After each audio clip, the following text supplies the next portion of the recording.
peut commencer. Je suis heureux de vous retrouver dans cet amphithéâtre ouvri, notre amphithéâtre de travail. On a toujours la séance inaugurale à l'Amphi Richelieu. C'est un amphithéâtre de travail qui a beaucoup d'avantages, qui a quelques inconvénients. Vous pouvez le remarquer d'ailleurs à la dureté des bancs. Et il en a un autre, généralement on nous coupe le chauffage à 18h30.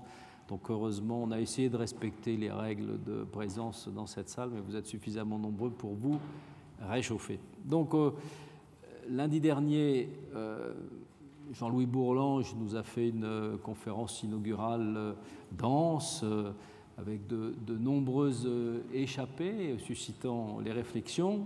Et donc je disais qu'on rentre donc dans le vif du sujet de ce cycle qui est, vous le savez, consacré aux guerres technologiques et aux rivalités politiques. Et j'accueille Xavier Pascaud pour traiter cette première conférence qui a trait à la transformation du paysage spatial et à ses conséquences stratégiques. On est dans un des cœurs de cible, évidemment, de ce cycle. Xavier Pascaud, vous le connaissez parce qu'il dirige la FRS depuis maintenant 6 ans. Pas tout à fait 6 ans. Il a été chargé de recherche au CREST, qui était un laboratoire de l'école polytechnique. Il est maître de conférences, il a enseigné dans de nombreuses enceintes, mais notamment à Sciences Po. Il a été, avant d'exercer la fonction de direction, un des chercheurs et un des piliers de la FRS.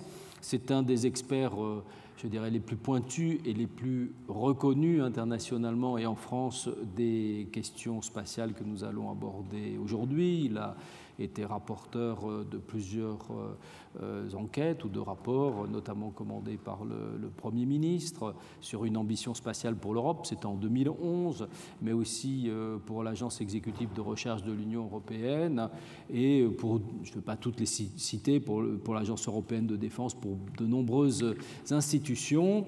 Il est l'auteur d'un ouvrage paru en 2017, Le Nouvel Âge spatial, de la guerre froide au New Space, qui est un livre maître, beaucoup d'autres ouvrages. Je vais en citer un parce que je pense qu'Isabelle va nous rejoindre, Isabelle Soub-Verger, et vous l'aviez écrit en commun en 99, Espace et puissance, et là encore on rejoint notre sujet. Alors ce sujet, moi je vais juste planter un tout petit peu le décor, mais pour dire que on a, je crois, en 2020, lancé plus d'1 millier de satellites. Et pour donner un ordre de grandeur, entre le début de l'aventure spatiale et 2020, on en avait déployé à peu près 5000, 5500. Ce qui veut dire que ce type de lancement, c'est-à-dire envisager, alors ce ne sont pas des satellites configurés de la même manière, ce sont des satellites plus petits, c'est souvent des constellations de satellites, mais ça veut dire qu'en 5 ans, dans les 5 prochaines années, on aura lancé autant de satellites qu'on en avait lancé sur les décennies précédentes. Et quand on regarde notamment les programmes de constellation de Starlink ou de Kuiper, on voit que c'est pour notamment SpaceX une constellation de 12 000 satellites qui est envisagée. Et donc on voit bien que la donne a changé du fait de cette densification, de cette massification des enjeux spatiaux à travers notamment la problématique des satellites, qui n'est qu'un moyen d'approche, mais qui est quand même très parlant. Et puis, je dirais, 2020, pareil, c'est la tentation de redéplacer la frontière, notamment dans l'exploration, les missions vers Mars. Et là, on n'est pas étonné de voir, pas trop étonné de voir les États-Unis de se lancer dans l'aventure, ni les Chinois. Les Émirats arabes unis, c'est plus intriguant déjà. Et donc, on voit qu'à côté de cette problématique de la densification, il y a aussi une question de la croissance des acteurs dans le domaine spatial. C'était avant une dimension qui était à la portée de quelques grandes puissances, les États-Unis, la France, la Chine, la Russie, bien sûr, le moment Spoutnik, etc. Mais aujourd'hui, on peut dire qu'il y a à peu près, je ne sais pas, un peu moins d'une centaine d'États, 80, 90, qui opèrent des satellites, et une trentaine qui ont l'amorce d'une politique spatiale ou des programmes spatiaux qui les positionnent pour être des acteurs de plein exercice, en tout cas à l'avenir, ou des acteurs qui comptent dans ce domaine. Ce domaine donc est caractérisé par la densification, par la croissance des acteurs, par, j'allais dire, si on reste dans le domaine des constats, la démocratisation, parce qu'on voit bien qu'avec notamment les petits lanceurs, à travers ces mini-satellites, il y a un abaissement du coût d'accès à l'espace, à travers une hybridation de l'offre, puisqu'il y a à la fois des acteurs publics traditionnels, les États, mais aussi, et j'ai évoqué tout à l'heure les projets de SpaceX, des acteurs privés. D'ailleurs, c'est très intéressant de voir comment il y a eu un basculement du monde cyber vers le monde spatial. Deux dimensions qui, évidemment, se rejoignent, pas simplement par l'implication de financiers comme Musk, comme Jeff Bezos ou comme Richard Branson. Donc, une modification liée à cette civilisation ou privatisation d'une partie de cette activité. Et puis, enfin, une très grande diversification des finalités. J'y reviens pas, c'est connu. Alors, ces constats, ils amènent presque aussitôt un certain nombre de craintes, parce que c'était, notamment pour les grandes puissances, les membres permanents du Conseil de sécurité, quelque chose qui était relativement maîtrisé, en plus de ça, quand le contexte stratégique était très cadenassé, à la fois par les logiques des blocs, puis après les logiques des blocs, la survie du nucléaire, qui quelque part est aussi impliquée dans la problématique spatiale. Tout allait bien, et aujourd'hui, la multiplication des acteurs peut poser la question des finalités, de Merwick dans l'espace. La deuxième, c'est évidemment celle de la militarisation. Vous avez vu qu'on a fait grand cas de la destruction d'un tir anti-satellite russe. Bon, alors on a fait un cas particulier parce que c'était la Russie, en oubliant que les Américains, jusqu'au tournant du mi-temps des années 80, avaient fait exactement la même chose. La Chine, pareil, l'Inde. Donc voilà.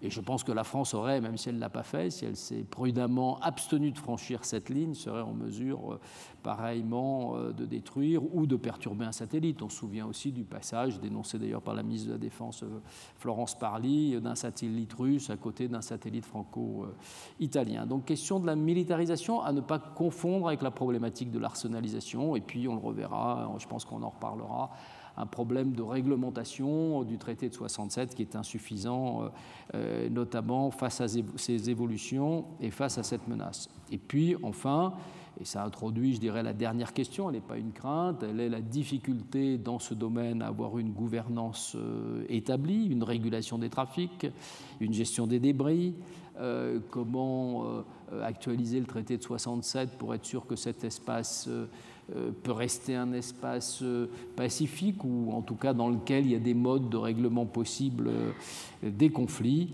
Voilà une brève introduction avant de céder la parole à Xavier Pascaud, juste pour dire que, évidemment, vous vous souvenez du cycle de conférences de l'année dernière consacré à la France, qui avait d'ailleurs été marqué par des annonces françaises, la création d'un commandement de l'espace, des enveloppes budgétaires qui, à l'horizon de 2025, sur la période, je ne sais pas, on doit être à 3,5 milliards, donc ça veut dire qu'on a un budget annuel qui est un peu remonté de 600 millions, mais bon, on en reparlera, je pense que ça montre les gaps avec les investissements publics ou privés faits dans d'autres pays. Et puis la question européenne, avec, comme toujours, on est dans un débat européen qui ne se conclut pas, mais on voit bien qu'en tout cas, on avait un système qui était appuyé sur un tripode, les États, l'Agence spatiale européenne, l'Union européenne et la Commission.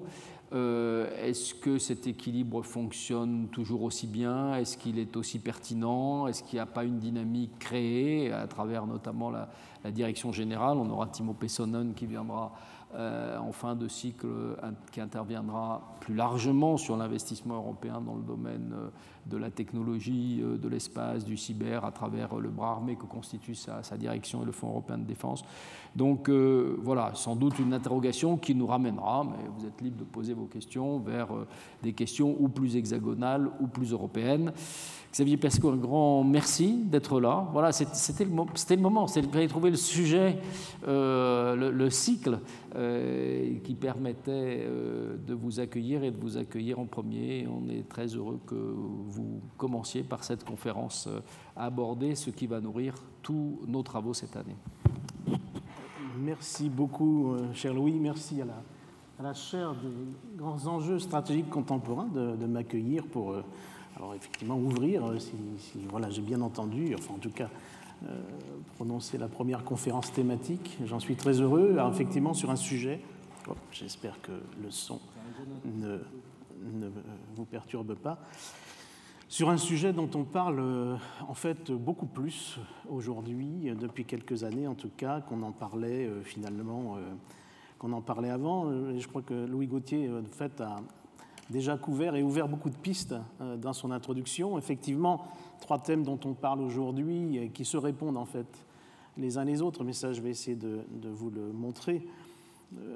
On parle aujourd'hui exploration beaucoup, on parle reconquête par l'humanité de son environnement spatial, de la Lune. Et ça, c'est de la géopolitique, pas seulement, mais c'est aussi de la géopolitique. On parle aussi beaucoup désormais infrastructure.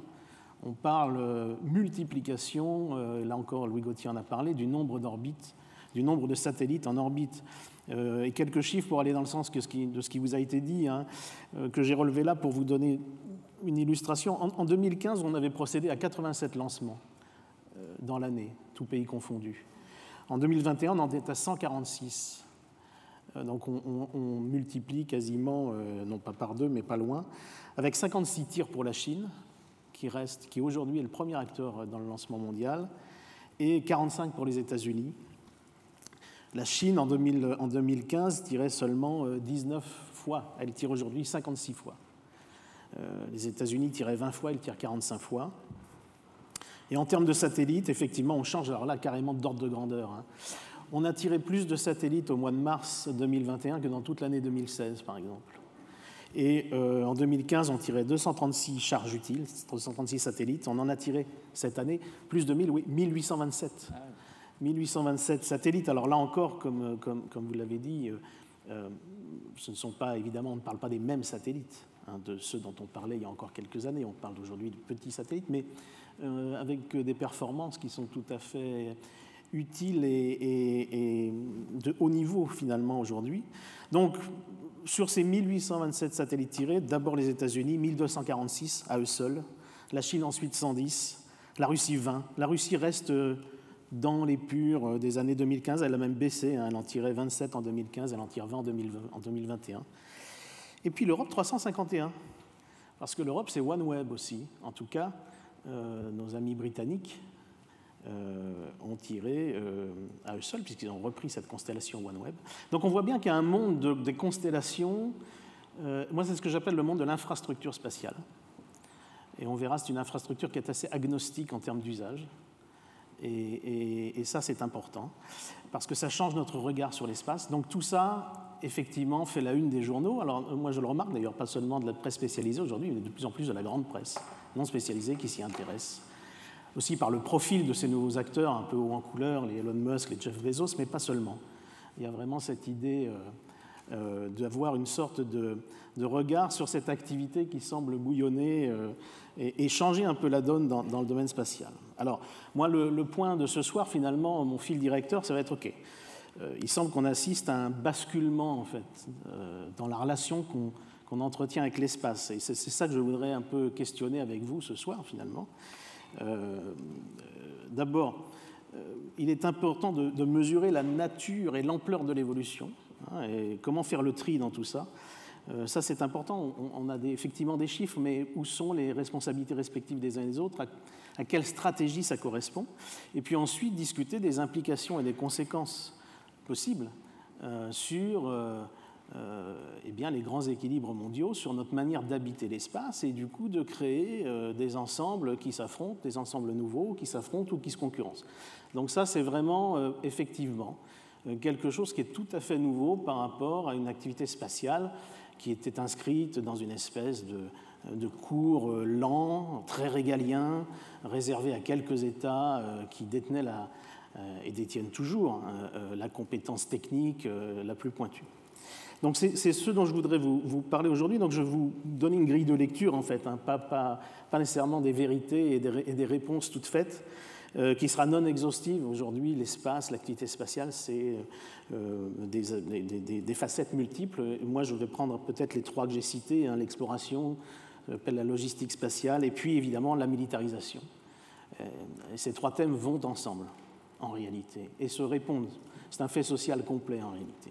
Et c'est ça qui est intéressant de voir si on est en train de changer profondément par le biais de nouvelles technologies, par le biais de nouveaux intérêts industriels qui émergent avec cette technologie, par le biais de cette relation très forte entre espace et technologie de l'information qui s'est vraiment affirmée au fil des années récentes. Est-ce qu'on est en train de changer notre manière de percevoir l'espace, de percevoir cet environnement, peut-être notre manière d'envisager de l'habiter? Je reviendrai sur ce terme parce que je pense qu'il est intéressant. Alors c'est un mouvement très récent. L'histoire de notre rapport à l'espace est d'ailleurs également récent. On regarde l'histoire moderne. C'est quand même quelque chose qui naît seulement au milieu du XXe siècle. C'est hier, en réalité. Et il est important, à mon avis, et on ira évidemment, on se focalisera sur les évolutions actuelles, mais il est important pour les comprendre quand même, de revenir un peu sur, brièvement, sur l'histoire de l'évolution des activités spatiales, sur l'histoire des activités spatiales. Dans le contexte historique, jusqu'à très récemment, d'abord, l'espace est un environnement hostile. Ce n'est pas un environnement propice à l'exercice des prérogatives humaines. C'est quelque chose auquel il est difficile d'accéder, c'est quelque chose qu'il est difficile de maîtriser, il est difficile d'y vivre, il est difficile d'y manœuvrer, il est difficile de s'y comporter comme on le souhaite. On est très contraint par la physique et c'est un environnement aussi, alors ça il faut vraiment le noter, dans lequel on est interdépendant, c'est-à-dire qu'une action humaine dans l'espace qui aurait pour conséquence une situation catastrophique créerait une situation catastrophique pour tous les utilisateurs de l'espace. C'est quelque chose qu'on ne peut pas changer. Donc il y a une sorte déjà, si on le compare aux autres milieux, aux autres environnements, il y a une caractéristique particulière à l'espace qui est liée à la mécanique céleste en fait, qui est que on est obligé d'y vivre en interdépendance. Et ça induit évidemment des relations très très particulières. Alors, jusqu'à présent, on n'avait pas ce problème. Comme Louis Gauthier l'a rappelé, quand l'espace est né, il est né simplement d'une situation où seuls quelques pays maîtrisaient l'accès à l'espace, maîtrisaient l'utilisation de l'espace. Il y a bien eu alors quelques pionniers qui ont imaginé très vite de transporter l'humanité dans l'espace. Alors il y a Tsiolkovsky, il y en a d'autres, Hermann Oberth ou d'autres, qui étaient des visionnaires, des pionniers, mais les politiques, les pouvoirs politiques dans les années 50, 60 du siècle dernier, n'avaient pas d'appétence pour l'espace. Il n'y avait pas d'intérêt particulier à aller dans l'espace pour l'espace. Si on devait aller dans l'espace, ça devait correspondre à un projet politique plus vaste qui donnait à l'espace une utilité particulière. Et c'est dans ce contexte et avec cette approche-là que va naître l'intérêt pour ce que moi j'appelle l'espace stratégique. L'espace, ça naît au lendemain de la Seconde Guerre mondiale, au moment où se mettent en place les nouveaux rapports de force bipolaires et au moment où on doit gérer une nouvelle arme qui est apparue, qui s'appelle l'arme nucléaire, qui elle-même provient de la rencontre de deux technologies, la technologie balistique d'un côté, l'arme nucléaire de l'autre, où on se rend compte que c'est une arme qui a une puissance telle qu'il faut avoir des mécanismes, on va dire, de gestion de la relation internationale stratégique spécifique avec des outils adaptés. Et quand on regarde aux États-Unis, moi j'ai pas mal regardé les États-Unis, c'est intéressant de voir les archives de l'époque où en fait l'obsession c'est l'attaque surprise, c'est le Pearl Harbor définitif en quelque sorte, et on cherche le moyen de savoir ce qui se passe de l'autre côté de l'Oural. Et on va imaginer de lancer des objets suffisamment hauts, avec une vélocité suffisamment grande pour les faire chuter indéfiniment finalement autour du globe, les équiper d'un appareil photo et essayer de ramener quelques images, quelques renseignements de leur course. Eisenhower qui va diriger ce programme, et ce programme va être lancé 2 ans avant Sputnik, en 55. Sputnik, ce sera 57. Donc on imagine déjà qu'on va avoir besoin de ces systèmes-là, parce qu'on sait que les avions qui survolent les territoires sont déjà, il est prévu qu'ils puissent être abattus, donc on cherche déjà un nouveau système pour mettre ça en place. Donc tout ça est très technique, très militaire, très, très stratégique, et l'espace va devenir le domaine dans lequel il faut investir massivement pour des raisons stratégiques.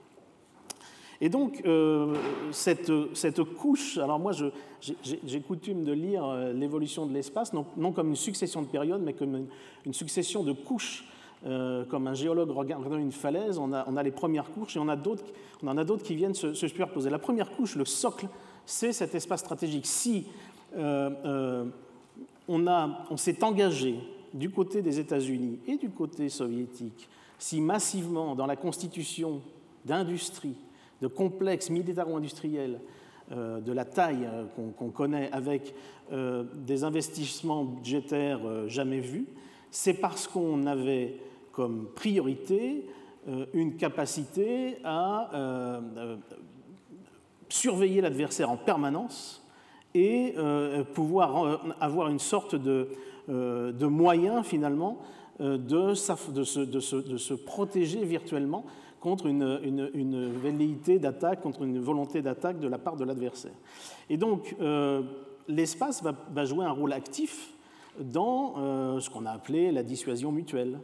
Alors on n'appellera pas ça les satellites. Les satellites espions, comme on disait, vont être tenus secrets jusqu'en 1993 à peu près. Hein. Leur reconnaissance officielle ne viendra qu'en 1993 avec l'administration Clinton. Mais dans les traités de réduction des armements, de limitation des armements, SALT I, SALT II, on parle de National Technical Means, les moyens techniques nationaux. On savait que les moyens techniques nationaux, c'était les satellites d'observation, de détection de lancement, d'écoute, etc., etc. Et en fait, on va créer une industrie qui, d'abord et avant tout, va bénéficier de ces fonds, de ces investissements pour des raisons purement stratégiques, purement militaires. Alors c'est vrai que quand on parle de l'espace, on va dire au grand public, finalement, la première idée qui vient à l'esprit, c'est la Lune, c'est Apollo, c'est le gigantisme de ces programmes. Ce qu'il faut savoir, c'est que tout ça, c'est quelque chose qui arrive après.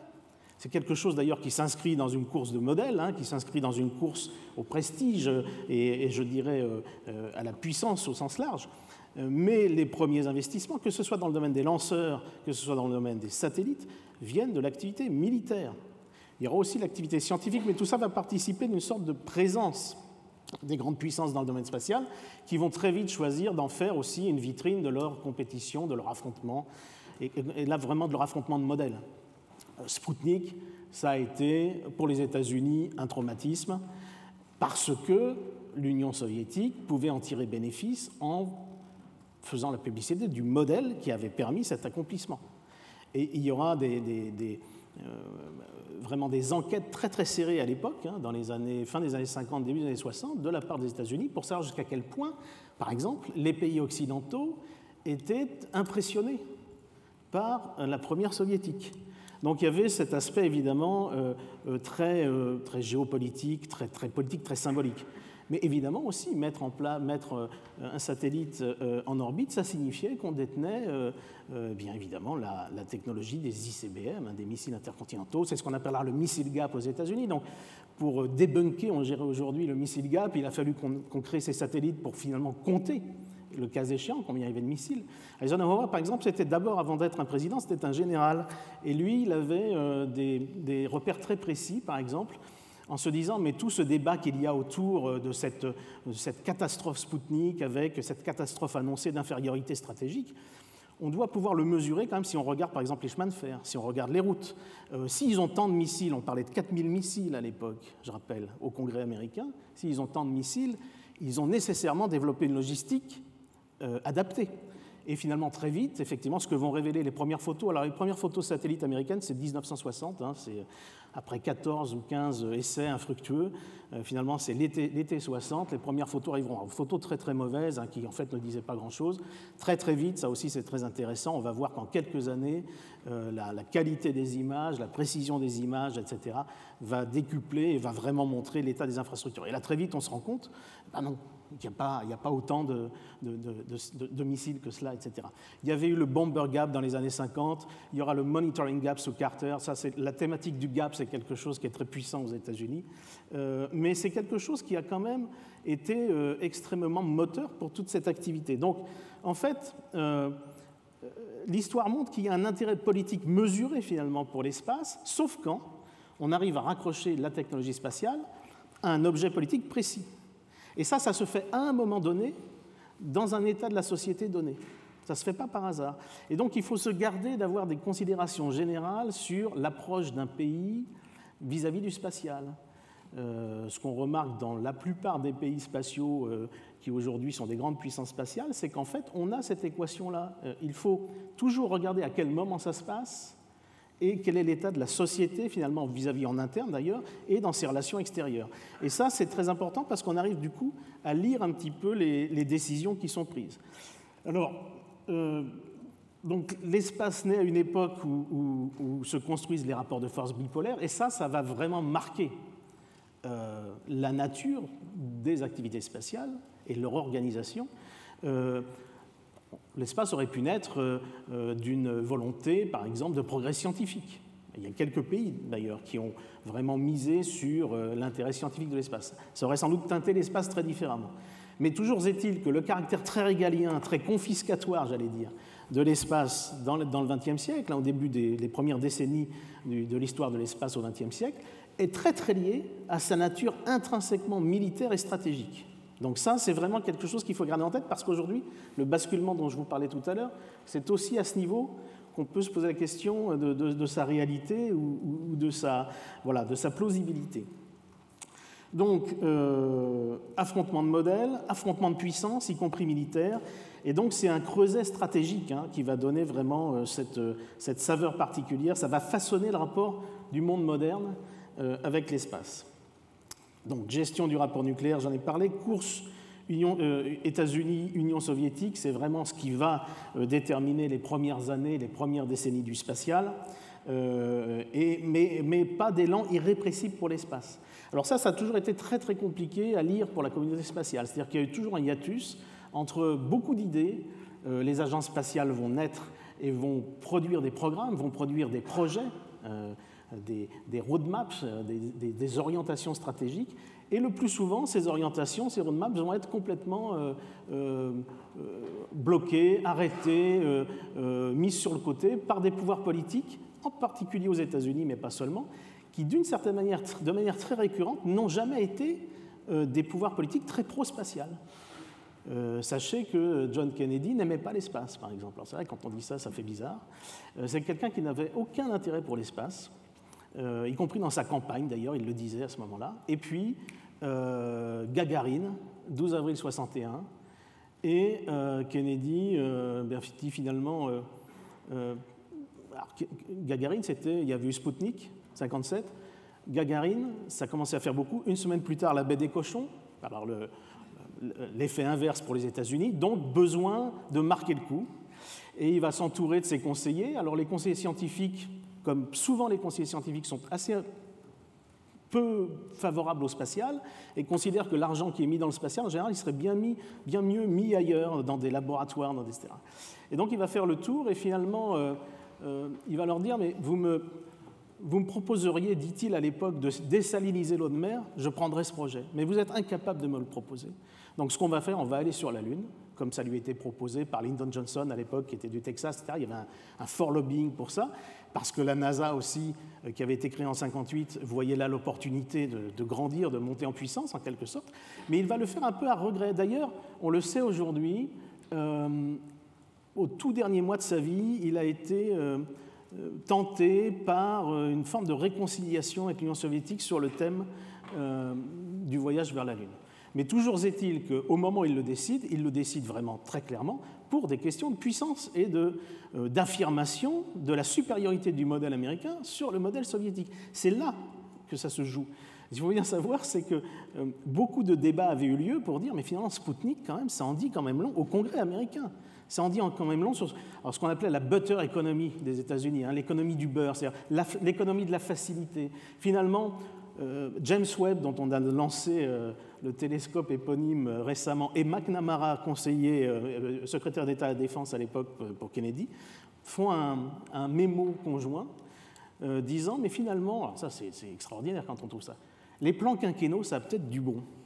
Parce que finalement, on se rend compte que ça leur permet de faire des trucs qu'on n'a pas su faire.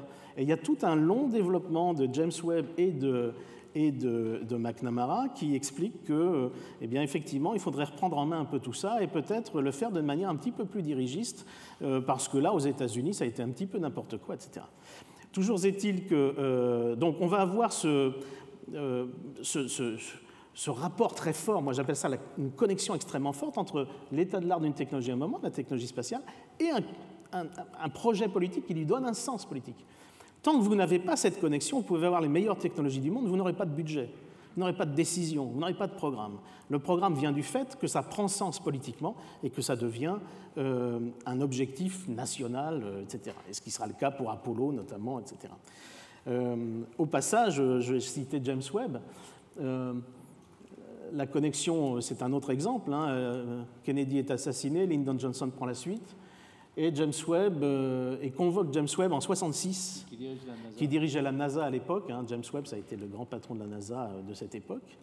Et lui dit, écoutez, mon cher ami, bon, il est clair que vous arriverez à mettre des astronautes américains sur la Lune d'ici la fin de la décennie. Laissez-moi vous annoncer que la NASA, d'ores et déjà, n'est plus l'agence numéro 1 du système fédéral. Et lui laisse entendre en réalité que la NASA, une fois cette mission accomplie, c'est une agence de mission, dit-il, une fois cette mission accomplie, la NASA devra redevenir ce qu'elle était avant, c'est-à-dire le NACA, qui était un centre de recherche, etc. Et James Webb va démissionner. Ça va être un épisode haut en couleur de l'histoire de la NASA. Donc, il y avait toujours cette espèce d'épée de Damoclès qui était, dans le domaine civil en tout cas, si la connexion s'interrompt, le spatial s'arrête. Alors, ce qui a été la force de la NASA, c'est d'avoir su, au fil des années, recréer à chaque fois une connexion politique. Mais ça, c'était, pour le programme civil, ça a été, notamment du côté américain, ça a été un peu le cas partout, très très difficile. On a eu un peu cette connexion dans le site. En revanche, pour tout ce qui est activité militaire, on a eu une stabilité extraordinaire. On a eu d'abord cet espace stratégique dont je vous ai parlé, avec une profusion de dépenses industrielles, de recherche, etc. Et puis, on a... donc ça existe toujours aujourd'hui, d'ailleurs. La relation entre espace et nucléaire est toujours très, très forte. Mais ce qui se passe dans les années plus récentes, fin des années 80, donc on est dans un contexte géostratégique qui se modifie, qui change, eh bien, fin de la guerre froide, en quelque sorte, interrogation aux États-Unis sur le sens de l'effort, avec l'idée que les États-Unis deviennent la seule puissance qui soit à même de réguler un peu les conflits régionaux. On parle de conflits régionaux majeurs à l'époque. On se dit, eh bien voilà, l'appareil de défense américain doit s'adapter à ces nouvelles conditions et doit être capable, disait-on, de combattre sur 2 conflits régionaux majeurs simultanément. Et le premier conflit en l'espèce, ça va être la guerre du Golfe, fin des années 80. Et là, on se rend compte immédiatement que dans ce type de conflit, tout ce qu'on a développé pour l'espace stratégique, pour observer les silos de missiles de manière extrêmement précise, rien de ce qu'on a développé ne correspond aux besoins opérationnels, militaires, sur ces nouveaux types de conflits si on doit les mener.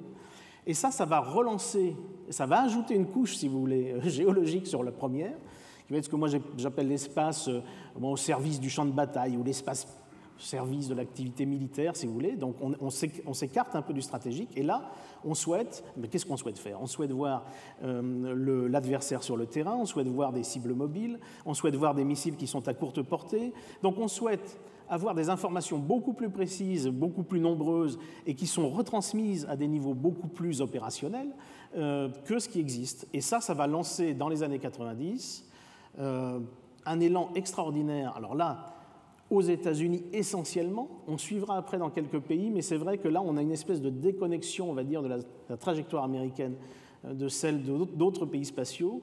On va se lancer dans des programmes totalement nouveaux, totalement donc à refinancer, à surfinancer par rapport aux programmes qui existaient sur l'espace stratégique.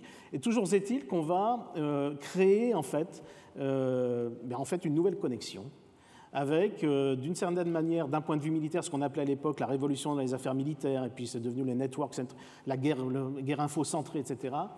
Et puis, il se trouve qu'on a très vite compris que ce nouvel élan, finalement, ça s'appuierait sur quelque chose de très très fort, qui est la connexion entre l'espace et les technologies de l'information. Et il se trouve qu'il y a un pendant civil à tout cela. Vous vous rappelez que Al Gore, en tant que vice-président, avait une action très très forte sur ce qu'on appelait les autoroutes de l'information à l'époque. Et l'idée générale, c'était que tout l'effort qu'on consacrait à adaptation du système militaire était aussi un effort qui, in fine, pourrait en réalité être reconverti dans un projet beaucoup plus large, je dirais, de puissance économique, de puissance politique, de puissance normative au plan international, qui va faire intervenir à la fois les deux pieds, civils et militaires, pour vraiment créer une industrie qui soit des années-lumière, en quelque sorte, c'était l'idée à l'époque, devant celles des autres puissances. Donc là encore, on a un espace qui rebondit, une activité spatiale qui rebondit, parce qu'elle trouve une justification très forte dans un projet politique global. C'est ce qu'on appelait à l'époque l'engagement and enlargement, côté américain, c'était vraiment l'idée de créer un petit peu, de fixer un peu l'agenda et d'avoir cette nouvelle activité industrielle qui soit finalement, qui assure une sorte de maîtrise, un peu ce qu'on appelait la maîtrise de l'information, que ce soit en matière de collecte de données, de transmission, de redissémination, etc. Donc ça va être très important parce que ça va en fait, alors si je vous dis tout ça, c'est parce que ça annonce les transformations qu'on vit aujourd'hui. Cette connexion très forte entre espace et information qui vient, vous voyez, d'une espèce de réflexion politique de fond, qu'est-ce qu'elle va induire dans ces années 90-2000 ? Elle va induire les premières commercialisations. L'idée générale, c'est de sortir l'espace de son sanctuaire militarisé secret pour en faire en fait un atout industriel, technologique, économique, qui puisse être mis en place au profit de l'activité économique générale. Je vous donne deux exemples. 1994, c'est l'annonce unilatérale de la libéralisation de l'activité d'imagerie satellitaire. On permet aux entreprises privées d'exploiter des images à 1 mètre de résolution. Ça arrive... en Europe, on avait un modèle original qui était celui de Spot, qui avait été un petit peu dans ce sens. Et il y a l'idée générale de prendre un petit peu, reprendre la main pour les États-Unis en disant, nous, on va aller plus loin. On va finalement dire, bien voilà, on va créer des entreprises et on va autoriser ces entreprises à faire du business avec des images d'1 mètre de résolution. Ce qu'il faut savoir, c'est qu'à l'époque, les images d'1 mètre de résolution, c'était considéré comme de la qualité militaire. Et cette décision totalement unilatérale va arriver chez les autres partenaires, et en Europe notamment, mais pas seulement, va se façonner comme un coup de tonnerre. C'est-à-dire qu'on se permet, alors que des accords existent, des gentleman agreements finalement, où on échange du renseignement, etc., avec d'autres États, eh bien on dit non, on change les règles du jeu.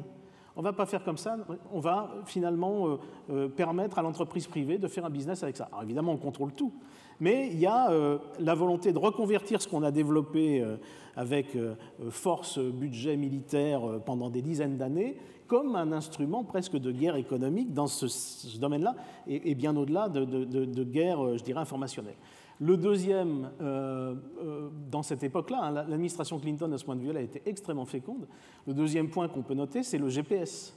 Le GPS en 1996, qui était un programme militaire, qui l'est toujours aujourd'hui. Le GPS, c'est organisé par le Pentagone. Et bien voilà, l'administration Clinton, et notamment ce qu'on appelle le National Economic Council à l'époque, suggère à l'administration Clinton, qui retient l'idée, de libéraliser l'accès à la meilleure précision du GPS pour le grand public. Charge au Pentagone, qui a 4 ans pour le faire, de trouver les moyens de sécuriser tout cela. L'idée, c'est quoi ? L'idée, c'est en fait de décourager toute velléité de développement de programme national ailleurs, que ce soit au Japon, que ce soit en Europe, que ce soit ailleurs, pour faire de ce programme GPS, finalement, le seul fournisseur à la fois de localisation, mais aussi de datation, etc. Et on sait très bien que dans les systèmes d'information, notamment la datation précise, est quelque chose d'essentiel. Et donc, il était totalement ouvert. Ce que je vous dis là, c'était quelque chose qui était dit. Il était décidé d'ouvrir ça pour préempter, en quelque sorte, l'idée qu'auraient des Européens ou des Japonais de faire la même chose. C'est juste une incise. Oui. C'est vrai que moi, je me souviens dans des fonctions, y compris au GDSN, on a contrôlé pendant combien de temps l'interdiction d'exporter les pas de résolution d'un certain nombre de satellites, et parce qu'on considérait que c'était des informations de niveau militaire. Et donc, évidemment, si les Américains qui étaient dominants changeaient les règles du jeu, ils les changeaient pour toute l'industrie spatiale européenne, en particulier française, dans des compétitions souvent fratricides entre Thales et Airbus.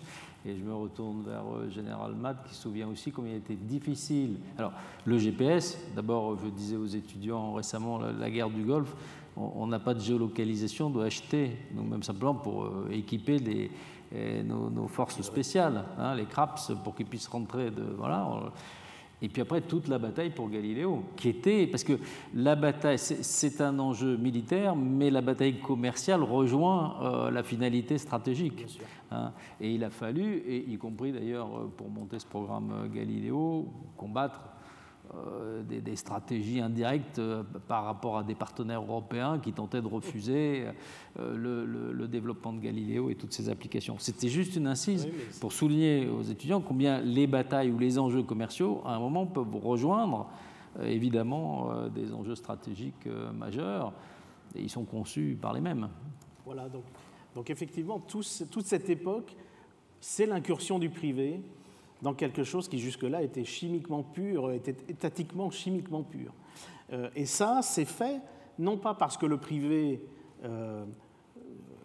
de l'extérieur a un intérêt particulier à le faire, c'est fait parce que on organise cette entrée du secteur privé, que ce soit Space Imaging, que ce soit d'autres, qui viennent souvent d'ailleurs effectivement du complexe lui-même et de gens qui avaient parfois des activités tout à fait étatiques avant. Donc on construit les premières activités commerciales. Donc on sème en fait les graines de ce qu'on appellera ensuite le New Space, parce que quand on fait ça, évidemment on est obligé d'inventer de nouvelles modalités de relations entre pouvoir public et pouvoir privé. Et ce qu'on voit aujourd'hui, par exemple les délégations de services, vous savez quand la NASA achetait Crew Dragon pour acheter un service de transport d'astronautes, finalement on se dit mais quand même c'est incroyable. Jusqu'à très récemment, la NASA faisait concevoir par un industriel une fusée, elle l'opérait elle-même, c'était ses plans, etc. Ça c'est quelque chose qui vient de loin, ça ne l'est pas d'hier, c'est quelque chose qui vient de loin. Et c'est très compliqué d'ailleurs, et ce n'est pas encore réglé au passage. Il y a beaucoup de débats internes aux États-Unis sur la place que d'aucuns jugent excessive du secteur privé ou que d'autres pensent trop réduite, etc. Ce n'est pas encore gagné, hein, et il y a souvent des allers-retours. Mais il y a quand même une orientation profonde qui aujourd'hui inclut, on va dire, l'activité privée dans une espèce de plan stratégique au sens large. D'ailleurs, ces activités, comme le disait Louis, sont souvent, comment dire, peuvent vivre d'abord parce qu'elles ont un client public majeur, ce qu'on appelle le anchor tenant, hein, qui va en fait acheter beaucoup d'images, acheter beaucoup de services, etc. Et ça permet voilà, on amorce les business plans, quoi, hein, et on les amorce quelquefois pendant longtemps d'ailleurs. Donc ça, c'est quelque chose que je voulais vous dire. Alors, on fait, et du coup, on évolue aujourd'hui, et ça, c'est vraiment quelque chose qui n'est plus seulement l'apanage des États-Unis. Dans la réflexion militaire, dans les usages de l'espace, on voit finalement la multiplication de ces systèmes, l'efflorescence de cette offre privée comme un moyen d'assurer une forme de redondance de systèmes publics, militaires, qui sont certes, ils remplissent des missions très particulières et qui ne peuvent pas être remplies par des systèmes commerciaux, mais qui sont en faible nombre et qui finalement bénéficient beaucoup de l'apport de capacités extérieures. Et d'une certaine manière, on voit de manière très positive, presque comme un jeu à somme positive, ce développement d'activités privées d'un côté et l'utilisation et notamment dans le domaine militaire par l'acteur militaire, de l'utilisation croissante de ces moyens. Alors ça, on le voit beaucoup dans l'observation de la Terre, on le voit dans les télécommunications, on le voit même dans la surveillance de l'espace aujourd'hui.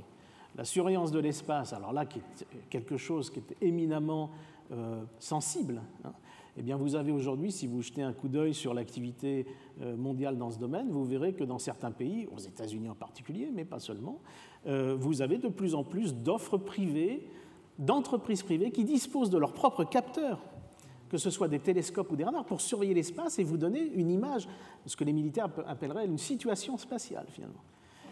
Et l'idée générale, c'est finalement de multiplier toute cette offre et de faire en sorte qu'elle vienne nourrir une situation spatiale que, par ailleurs, on a de manière très précise avec des moyens gouvernementaux, alors en l'occurrence aux États-Unis, qui sont très, très développés.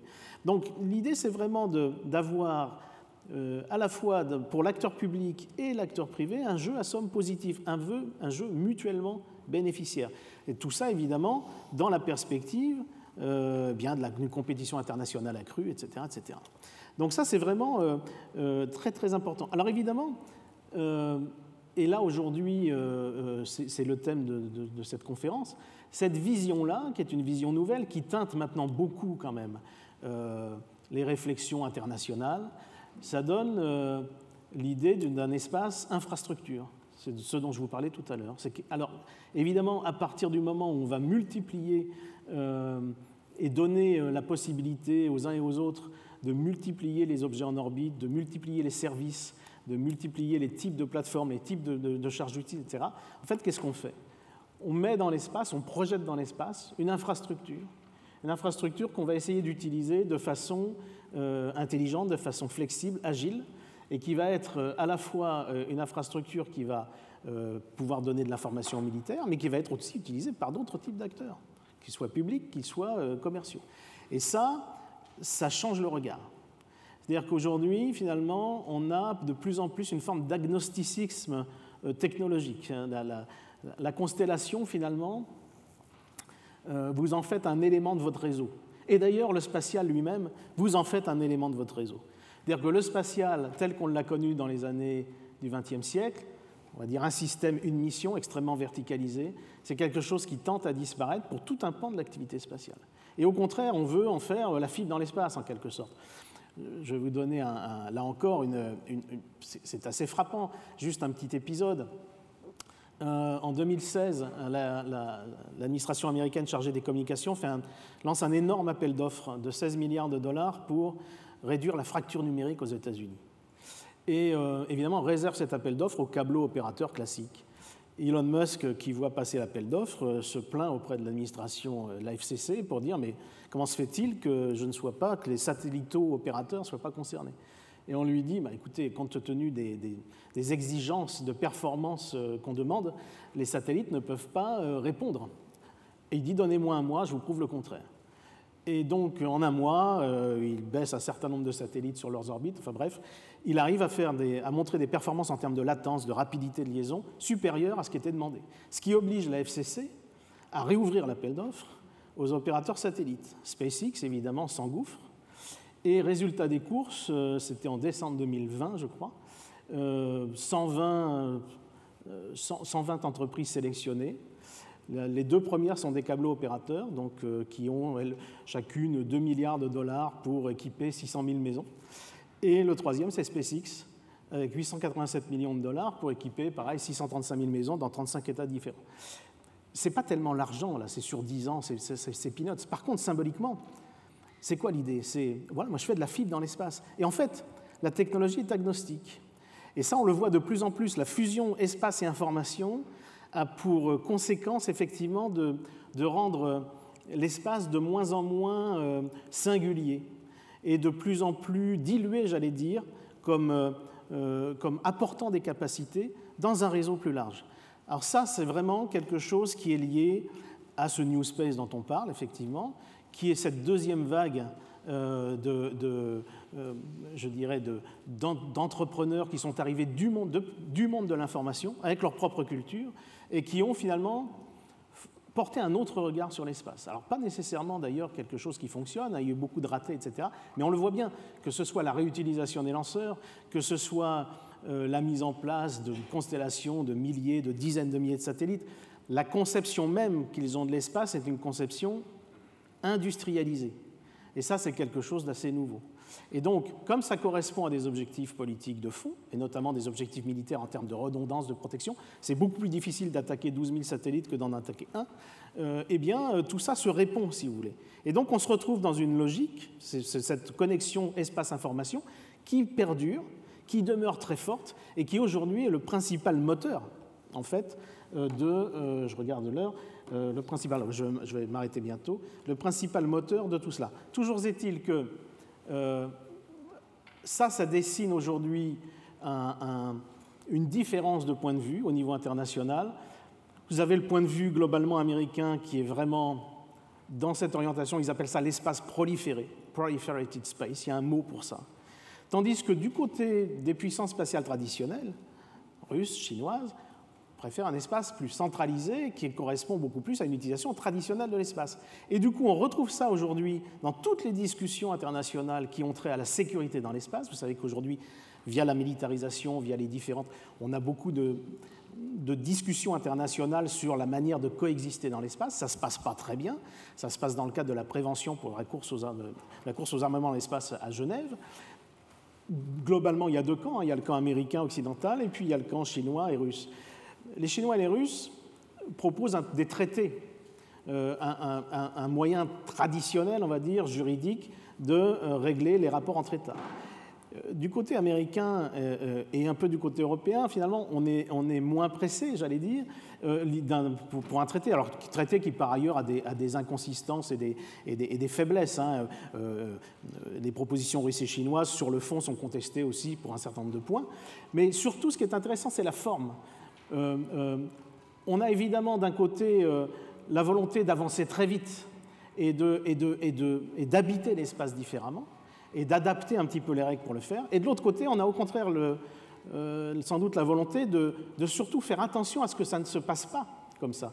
Et d'une manière ou d'une autre, d'avoir une approche juridique beaucoup plus traditionnelle, qui soit une approche juridique qui mise d'abord sur l'interétatique et sur les cadres traditionnels de discussion internationale, que ce soit aux Nations Unies ou que ce soit dans d'autres forums.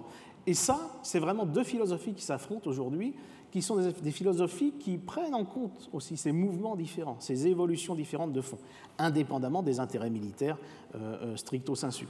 Donc aujourd'hui, eh bien, on en arrive à l'autre période pour moi qui est la période qui s'ouvre, et je m'arrêterai sur ce point-là, c'est ce que moi j'appelle l'espace contrôlé. On veut désormais protéger les moyens spatiaux et on veut avoir une sorte de contexte dans lequel l'activité spatiale au sens large sera régulée selon des règles que chacun veut écrire en réalité.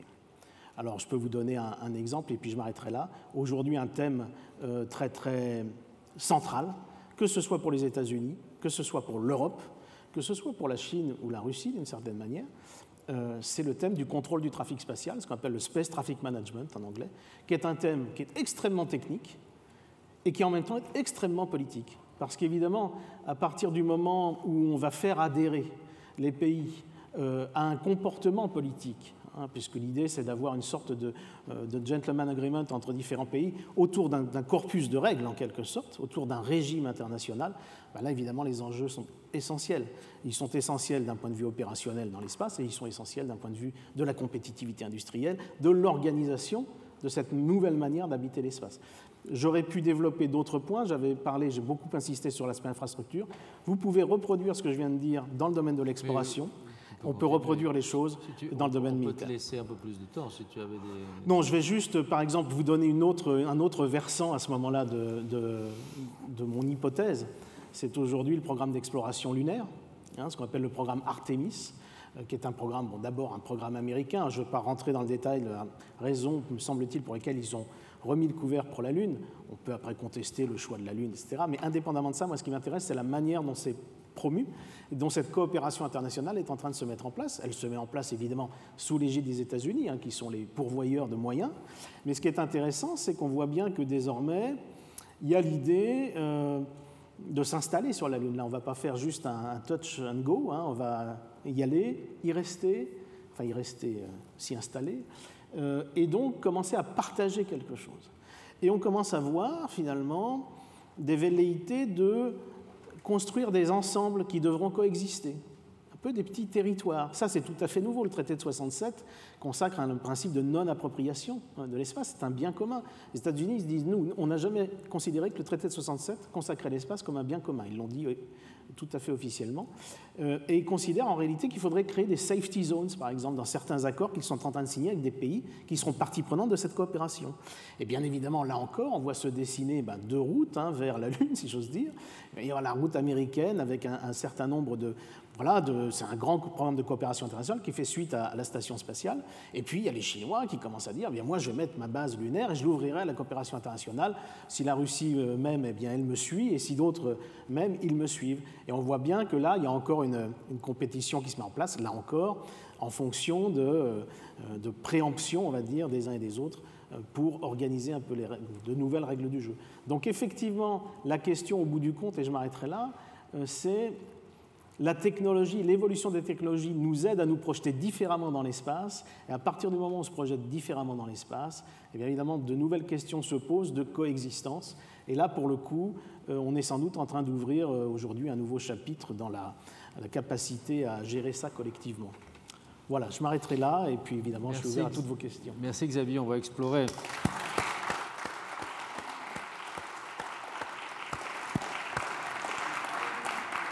Par les questions, cet autre champ que tu proposes d'analyse, je salue Isabelle Sorbès-Verger, je la laisserai réagir. Je salue, elle est tout là-haut, elle s'est mise exprès avec les étudiants pour pas qu'on... Voilà, et puis je salue aussi tous ceux qui nous suivent à distance, puisque je crois qu'il y a 300 auditeurs à peu près qui nous suivent en ce moment. Je crois qu'on respecte à peu près voilà, les volumes de présence dans cet amphithéâtre.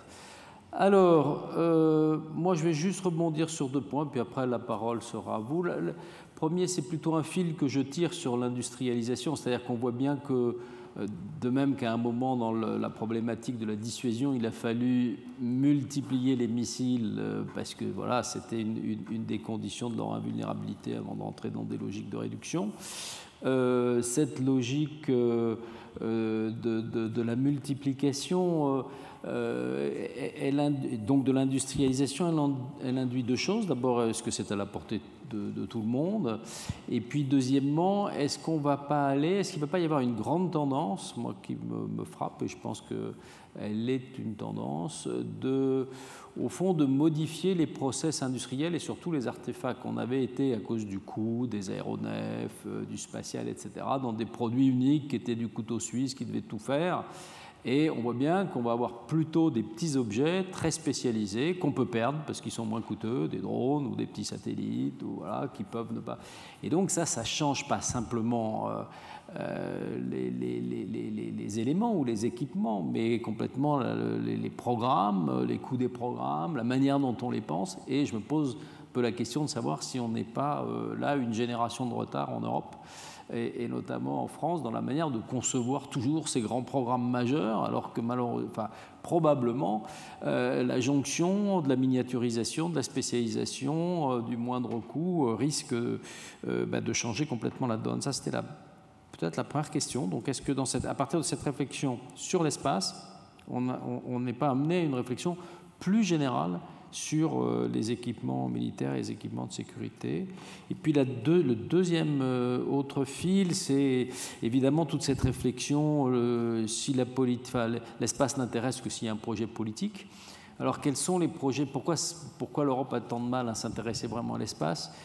Et quels ont été les grands points de bifurcation ratés? Est-ce que 97, par exemple, quand, notamment du côté de la France, quand le ministre Allègre, en charge de la recherche, dit on arrête toute réflexion sur les vols habités parce qu'on se consacre à autre chose, est-ce que c'était une grande erreur?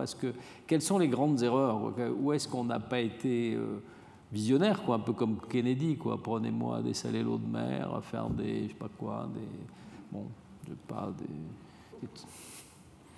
Voilà, est-ce qu'il n'y a pas... Alors, je ne vais pas plus loin pour ne pas être provocateur. Non. Merci. 2 questions, oui, centrales, alors pas faciles. Oui, alors, quand je disais on change le regard aujourd'hui sur l'espace, la communauté spatiale, et ce n'est pas aux gens ici qui connaissent bien cette communauté, a été quand même extrêmement sceptique pendant pas mal d'années concernant l'évolution de cette nouvelle génération d'entrepreneurs qui en plus ne faisaient pas du spatial et appliquaient en quelque sorte la philosophie Internet, c'est-à-dire bon, on lance, on regarde ce qui ne va pas, on met un patch, on fait un 2.0, on relance, etc. Moi je me rappelle très bien dans une conférence internationale d'une réponse, donc Planète, la société Planète est une petite société qui aujourd'hui a 200 satellites en orbite et prend des images, des petites images, c'est des CubeSats, c'est une boîte à chaussures, c'est à 480 km et ça prend des images pas très bonnes, mais ça suffit pour un certain nombre d'applications, très bien. Et ces gens-là, évidemment, quand on va chez eux, ils ont des étagères remplies de boîtes à chaussures, Alors, ce n'est pas tout à fait ce qu'on voit dans les grandes sociétés traditionnelles où, en général, on voit un satellite en intégration et tout ça prend des années.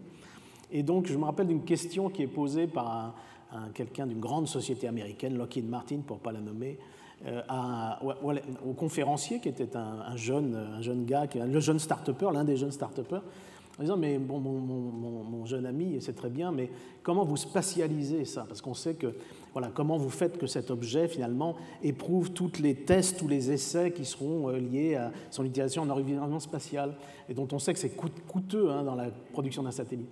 Et le type lui répond, en fait, on ne spatialise pas.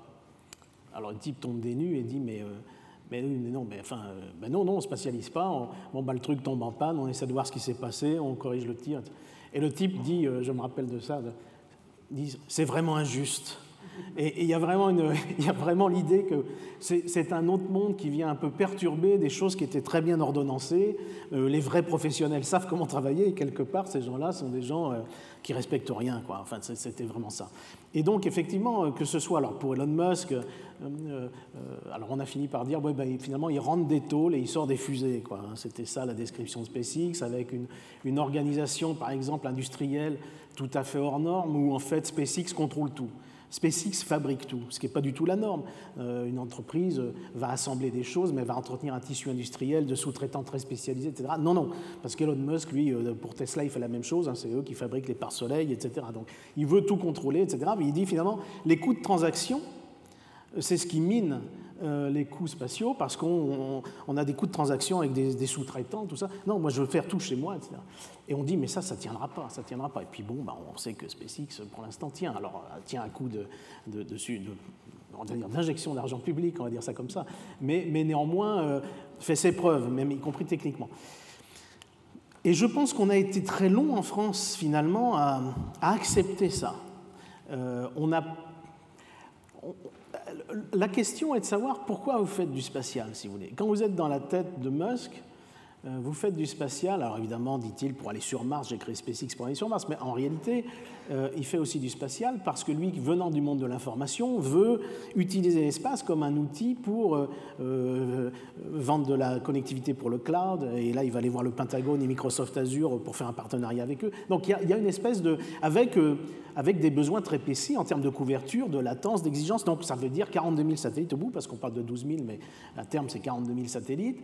Les Chinois sont en train, apparemment, de penser une constellation d'une vingtaine de milliers de satellites, avec un peu les mêmes acteurs, etc., qui sont un peu dans l'orbite. On a des Alibaba, des Tencent, etc. Donc, le cloud, par exemple, c'est quelque chose... On n'a jamais, nous, en Europe... D'abord, on n'a pas cette connexion très forte avec le monde de l'information, parce que le monde de l'information en soi est en Europe différent, on va dire. Et puis, nous, on a surtout, alors, et ça me permettra de parler de l'Europe, de la deuxième question, on a une approche totalement différente. L'espace européen s'est construit pour des raisons totalement différentes de la manière dont ça s'est construit pour les États-Unis ou pour l'Union soviétique à l'époque. L'espace a d'abord été vu en Europe. Alors, je mets la France de côté, je parle au niveau européen. Comme quelque chose qui permettait de mettre en évidence une excellence commune.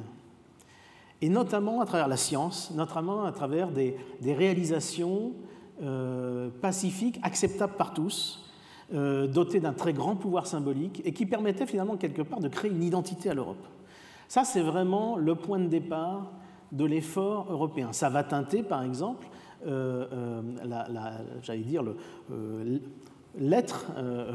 l'existence de l'ESA, de l'Agence spatiale européenne, de l'ASE. L'Agence spatiale européenne est d'abord là pour développer des programmes scientifiques à vocation pacifique.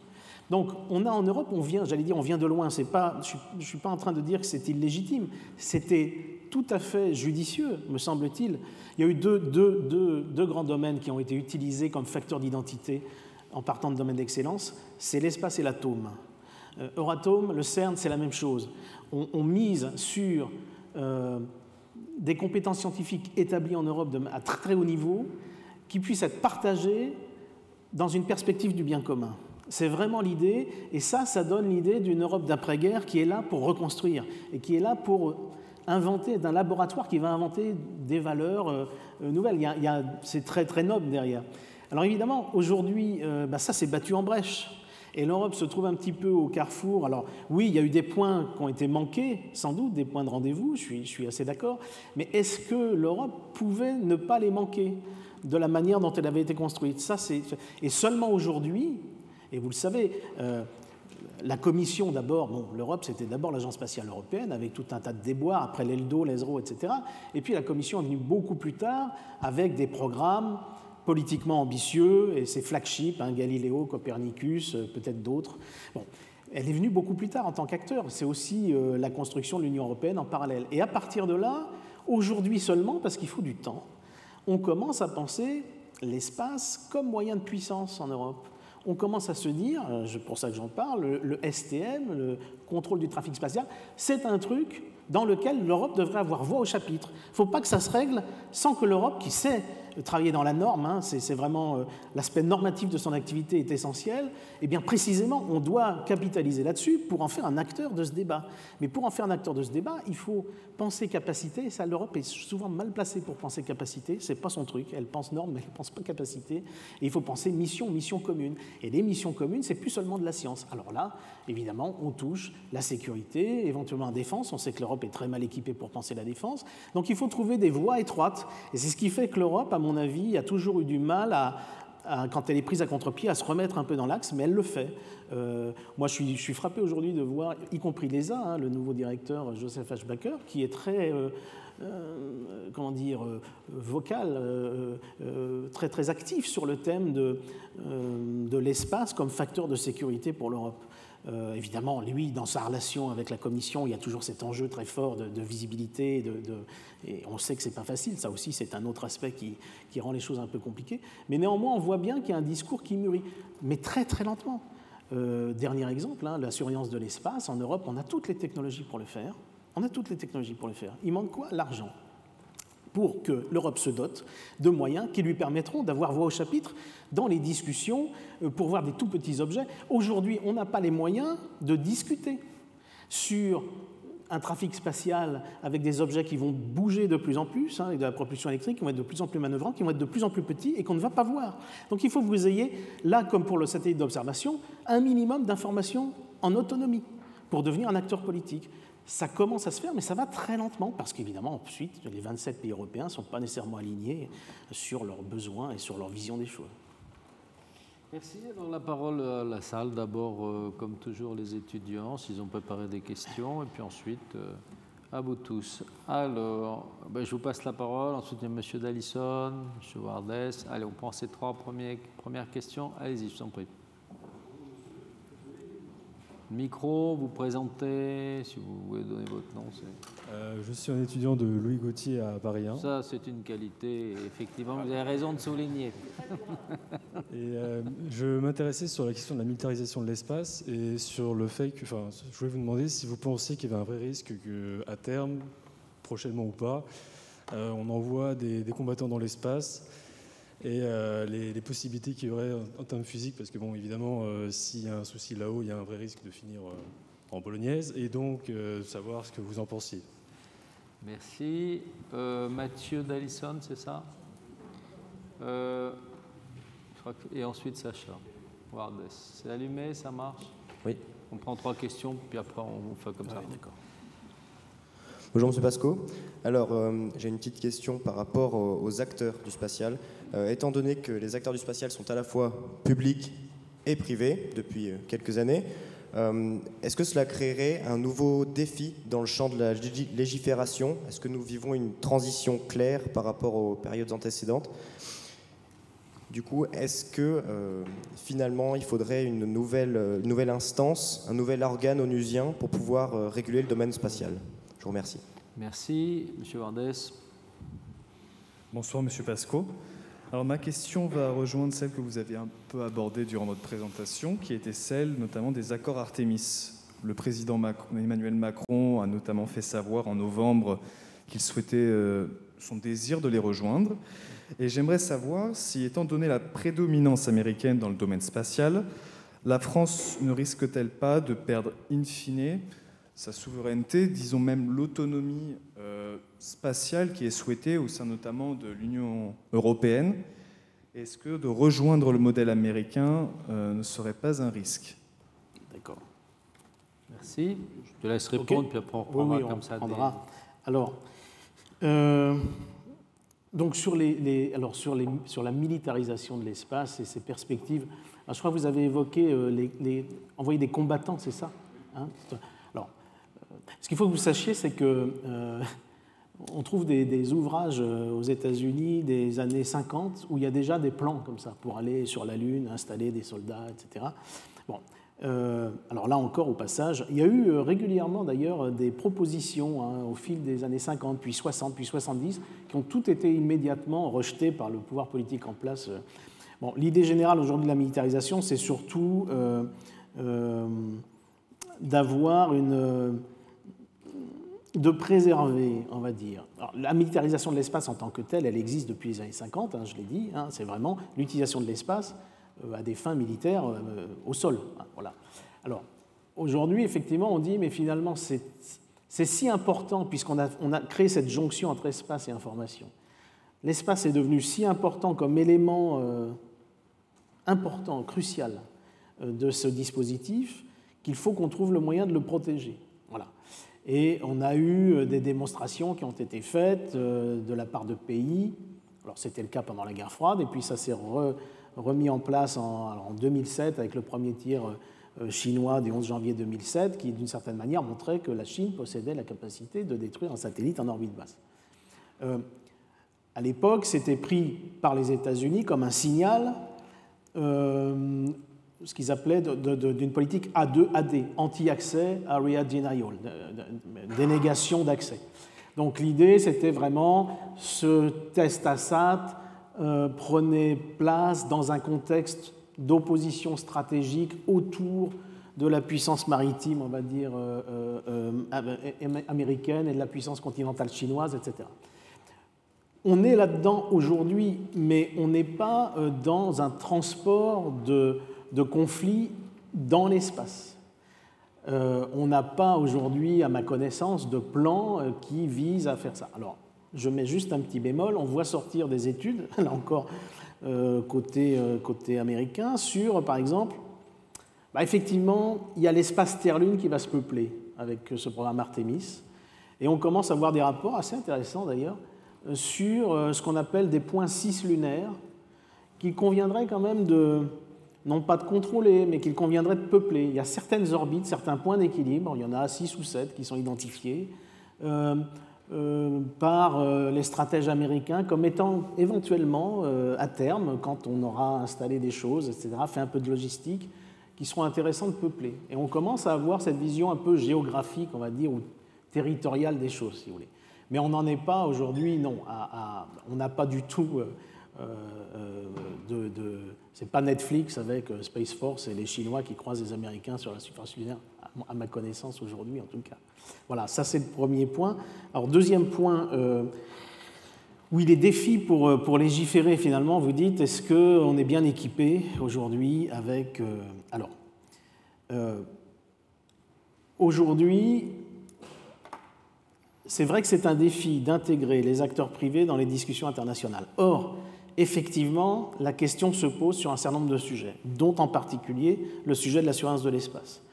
Aujourd'hui, les États-Unis disent, nous, finalement, les gens de Leo Labs, les gens d'ExoAnalytics, les gens de Kratos, etc., ils m'amènent de l'information, ils font de la Space Situational Awareness, de la SSA, ils contribuent à la connaissance globale, puisqu'en fait, ce sont des prestations qui peuvent être vendues.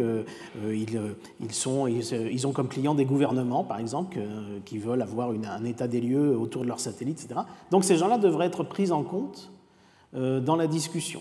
De la même manière, vous avez par exemple une association qui s'appelle la Satellite Data Association, qui a été fondée il y a quelques années par les grands opérateurs géostationnaires, qui se sont dit, eh bien nous, on a besoin d'échanger entre nous, parce qu'en réalité, aujourd'hui, on a de plus en plus de satellites géostationnaires sur des positions orbitales très fréquentées, et on a besoin de plus de précision. Ça suppose pour eux d'échanger des informations qui sont parfois confidentielles, des plans de déploiement, des choses comme ça. Et ça a été très compliqué à mettre en œuvre. C'est d'inspiration américaine, c'est Intelsat qui a poussé le premier pour ça. Les grands opérateurs mondiaux s'y sont ralliés après réflexion, avec l'idée que, bien évidemment, les gens qui font partie de cette coopérative sont supposément des gens responsables qui, du coup, peuvent contracter avec les gouvernements, et notamment avec le gouvernement américain. Donc il y avait un intérêt commercial à être partie prenante de cet accord. Mais on voit bien que tout ça est compliqué. Et là encore, les États-Unis aux Nations Unies citent SDA pour dire SDA, c'est un contributeur net à la sécurité spatiale internationale. Donc le mélange des genres, etc. Après, ça n'empêche pas d'en discuter aux Nations Unies. Créer un nouveau forum pour ça, vous savez, le forum, il n'y en a pas beaucoup. Il y a le COPUOS, et Gérard Brachet ici le connaît bien, qui reste avec son sous-comité technique et son sous-comité légal l'endroit où on discute de l'activité spatiale civile et de la coexistence spatiale. Vous avez Genève, Paros, qui est l'endroit, donc prévention de la course aux armements dans l'espace, qui est l'endroit où on va discuter autant que possible des règles interétatiques de coexistence, avec éventuellement, évidemment, la nécessité de surveiller et de limiter la course aux armements dans l'espace. Donc là, on parle de choses plus liées aux aspects militaires et de sécurité. Puis vous avez un troisième forum, souvent à tort, méconnu, qui est l'ISO, l'Organisation des standards internationaux, qui aujourd'hui est sans doute l'organisation la plus active avec les industriels qui font des satellites, pour mettre en place des normes qui sont des normes de sécurité spatiale. Et ça se traduit par des choses techniques. Et à ce niveau-là, c'est très intéressant de suivre ces débats, parce que ces débats qui sont relativement techniques sont en fait extrêmement politiques. Et là encore, les États-Unis sont extrêmement actifs dans cette enceinte-là, qui est souvent une enceinte, et vous verrez pas mal d'acteurs privés dans cette enceinte, d'industriels, qui sont extrêmement actifs et qui font de la politique en réalité. Voilà. Et puis, dernier point sur Artemis. Alors, effectivement, Artemis, c'est un cadre qui vous est amené et vous signez pas, etc. Alors, c'est un débat qui touche évidemment à ce qu'on appelle l'autonomie stratégique, qui est un concept dont on parle plus largement aujourd'hui dans le contexte européen. Et ce dont on s'aperçoit, et dans le cas spatial c'est particulièrement vrai, c'est qu'en fait, finalement, la notion d'autonomie stratégique, elle sert aussi à être un partenaire qui compte. C'est-à-dire que l'autonomie stratégique, ce n'est pas nécessairement l'autarcie.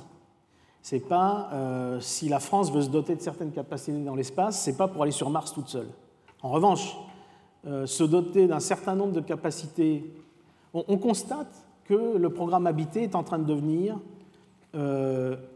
un centre de gravité très important de l'activité spatiale mondiale, avec sans doute des conséquences stratégiques très importantes. Moi, je crois plus aux conséquences stratégiques sur l'espace Terre-Lune que sur la Lune elle-même. Ça va induire de la logistique, ça va induire un certain nombre d'activités, et à partir de là, que ce soit pour notre industrie, que ce soit pour notre existence stratégique, il faut sans doute en être. Ce qu'on voit aujourd'hui, c'est que le programme qui est moteur et qui fédère, aujourd'hui, c'est Artemis. Oui, et il n'y a pas, c'est par citoyen, c'est les États-Unis qui mettent le plus d'argent par citoyen dans le monde sur l'espace. Donc vous avez évidemment ce que vous entrez d'un côté, vous le sortez de l'autre, et ça sort sous forme de programme et d'activités majeures, avec beaucoup d'activités industrielles associées, etc. Donc aujourd'hui, pour l'Europe, je parlerai que pour l'Europe, je ne parlerai pas pour la France, évidemment, l'intérêt, c'est quoi? C'est sans doute, si on souhaite participer à l'écriture de ce chapitre-là, faire partie de ce programme. En revanche, en faire partie de quelle manière? Sans doute en étant un partenaire substantiel. Et pour être un partenaire substantiel, il faut un minimum de capacité. Si vous n'avez pas un minimum de capacité, vous n'êtes pas pris en compte en tant que partenaire et vous subissez le partenariat. Si vous voulez avoir un partenariat auquel vous contribuez de manière constructive pour vous-même, il faut un minimum de capacité. Et c'est là où l'autonomie stratégique, et je pense que ça, c'est plus largement, et au-delà de l'espace, c'est quelque chose que nous, Français, on doit absolument expliquer à nos partenaires européens. L'autonomie stratégique, ce n'est pas l'autarcie stratégique. L'autonomie stratégique, c'est surtout pour participer en tant que partenaire de poids dans des grands programmes de coopération internationale.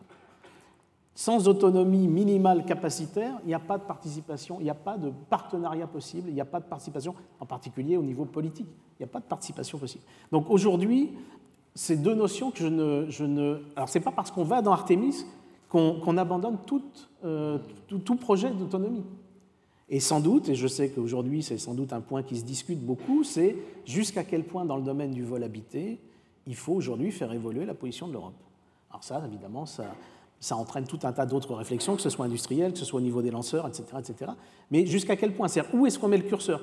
Qu'est-ce qu'on jugera comme étant suffisamment capacitaire pour nous, qui nous permettra ensuite d'avoir quand même un peu de degré de liberté quand on nous demandera de participer, de nous plugger, j'allais dire, sur le mainstream Artemis?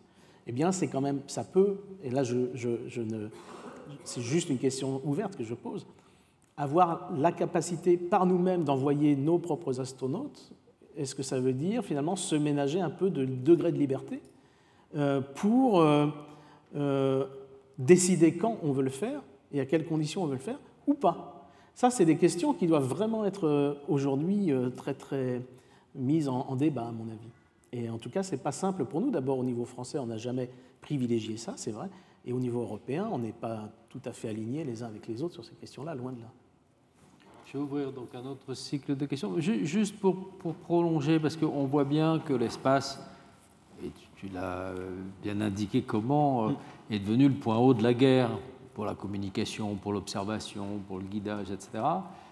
À partir de quand l'espace deviendra davantage encore qu'il ne l'est, parce qu'il y a quand même un milieu traversé, et notamment par les missiles balistiques, un espace manœuvrant des combats. C'est-à-dire, est-ce qu'on est très loin de ça, ou est-ce que ce déplacement il est déjà en train de se faire sur d'autres types d'aéronefs, ou de, je ne sais pas comment les qualifier, de vecteurs en tout cas? Oui, alors effectivement, souvent, oui, pour la communauté militaire, vraiment, il n'y a d'intérêt que pour l'espace que s'il permet la manœuvre. Aujourd'hui, l'espace permet difficilement la manœuvre, ça c'est clair. Ce qu'on voit arriver, effectivement, ce sont, alors je pense que tu fais référence aux véhicules hypersoniques et à ces tests un peu bizarres qu'on voit du côté notamment chinois, mais pas que. Je dirais que là, moi je suis un peu partagé, c'est-à-dire qu'on n'est pas dans le milieu spatial stricto sensu, on est quand même dans une activité qui va donner, on va dire, dans le meilleur des cas, des degrés de liberté supplémentaires par rapport à du balistique classique, même si le balistique, on sait très bien, est aussi extrêmement élaboré parfois. Mais on n'est pas dans la manœuvre spatiale au sens strict du terme. C'est-à-dire qu'aujourd'hui, on ne voit pas se mettre en place, en tout cas pas à ma connaissance, de doctrine d'emploi de l'espace. D'ailleurs, elles sont en train d'être... on y réfléchit en revanche. Par exemple, les règles d'engagement. Voilà. Est-ce qu'on va, si un satellite se rapproche du vôtre, à partir de quand on considère que c'est quelque chose d'hostile auquel on répond? Voilà. Alors ça, c'est pas simple du tout, parce que le traité de 67 n'empêche en aucune manière un satellite de se rapprocher d'un autre. Donc là encore, vous créez un petit territoire, finalement, autour du satellite, et vous décrétez que ce territoire... Donc là encore, on commence à rentrer dans des logiques un petit peu de découragement, on va dire, parce que c'est le mot qu'on utilise en France. Les Américains parlent de deterrence, space deterrence, etc. Mais on n'en est pas quand même à la manœuvre dans l'espace, à mon sens, aujourd'hui, ne serait-ce que pour ce que j'ai dit au début, parce que les conditions, l'environnement spatial reste un environnement extrêmement technique et limitatif, en fait, fondamentalement. Alors après, une fois qu'on sera sur la Lune, le cas échéant, il y a des choses qui pourront se faire. On parle aussi un petit peu d'exploitation industrielle, mais on voit bien qu'on n'en est pas là. En revanche, c'est vrai que il y a des avancées technologiques qui permettent quand même de faire des choses qui ne pouvaient pas se faire. La propulsion électrique sur les satellites aujourd'hui, c'est vrai que c'est quelque chose qui donne une flexibilité supplémentaire. On va faire du servicing, on va mettre de l'intelligence artificielle dans l'espace, on va avoir des constellations qui vont être de plus en plus smart, on va dire. On va mettre de la logistique, on va mettre par exemple, on va mettre des stocks de propergol dans l'espace auxquels certains vaisseaux pourront se ravitailler. Donc ça, on commence à parler d'impression 3D in situ. Donc c'est des choses qu'on essaye de se donner des degrés de liberté, mais ça reste encore extrêmement prospectif pour l'instant. Donc à mon sens, c'est vraiment voilà, un peu Alors, lointain. Second cycle de questions, deuxième. Oui, alors je vous en prie. Allez-y, je vous en prie. Passez-lui le micro, Mathieu, à votre camarade. Voilà, merci. Bonjour. C'est bon. Je suis étudiant en expertise des conflits armés. Moi, ma question, elle portait sur... vous avez parlé des missiles antisatellites, les ASAT, mais est-ce que ce ne serait pas plus pertinent, à l'heure où ce n'est pas nécessaire de faire de la bolognaise pour atteindre militairement un pays du point de vue spatial, est-ce que ce ne serait pas plus pertinent pour la France, par exemple, de développer des systèmes de laser, de guerre électronique qui seraient moins coûteux? Voilà, merci. Merci beaucoup, Jacques Lafaille.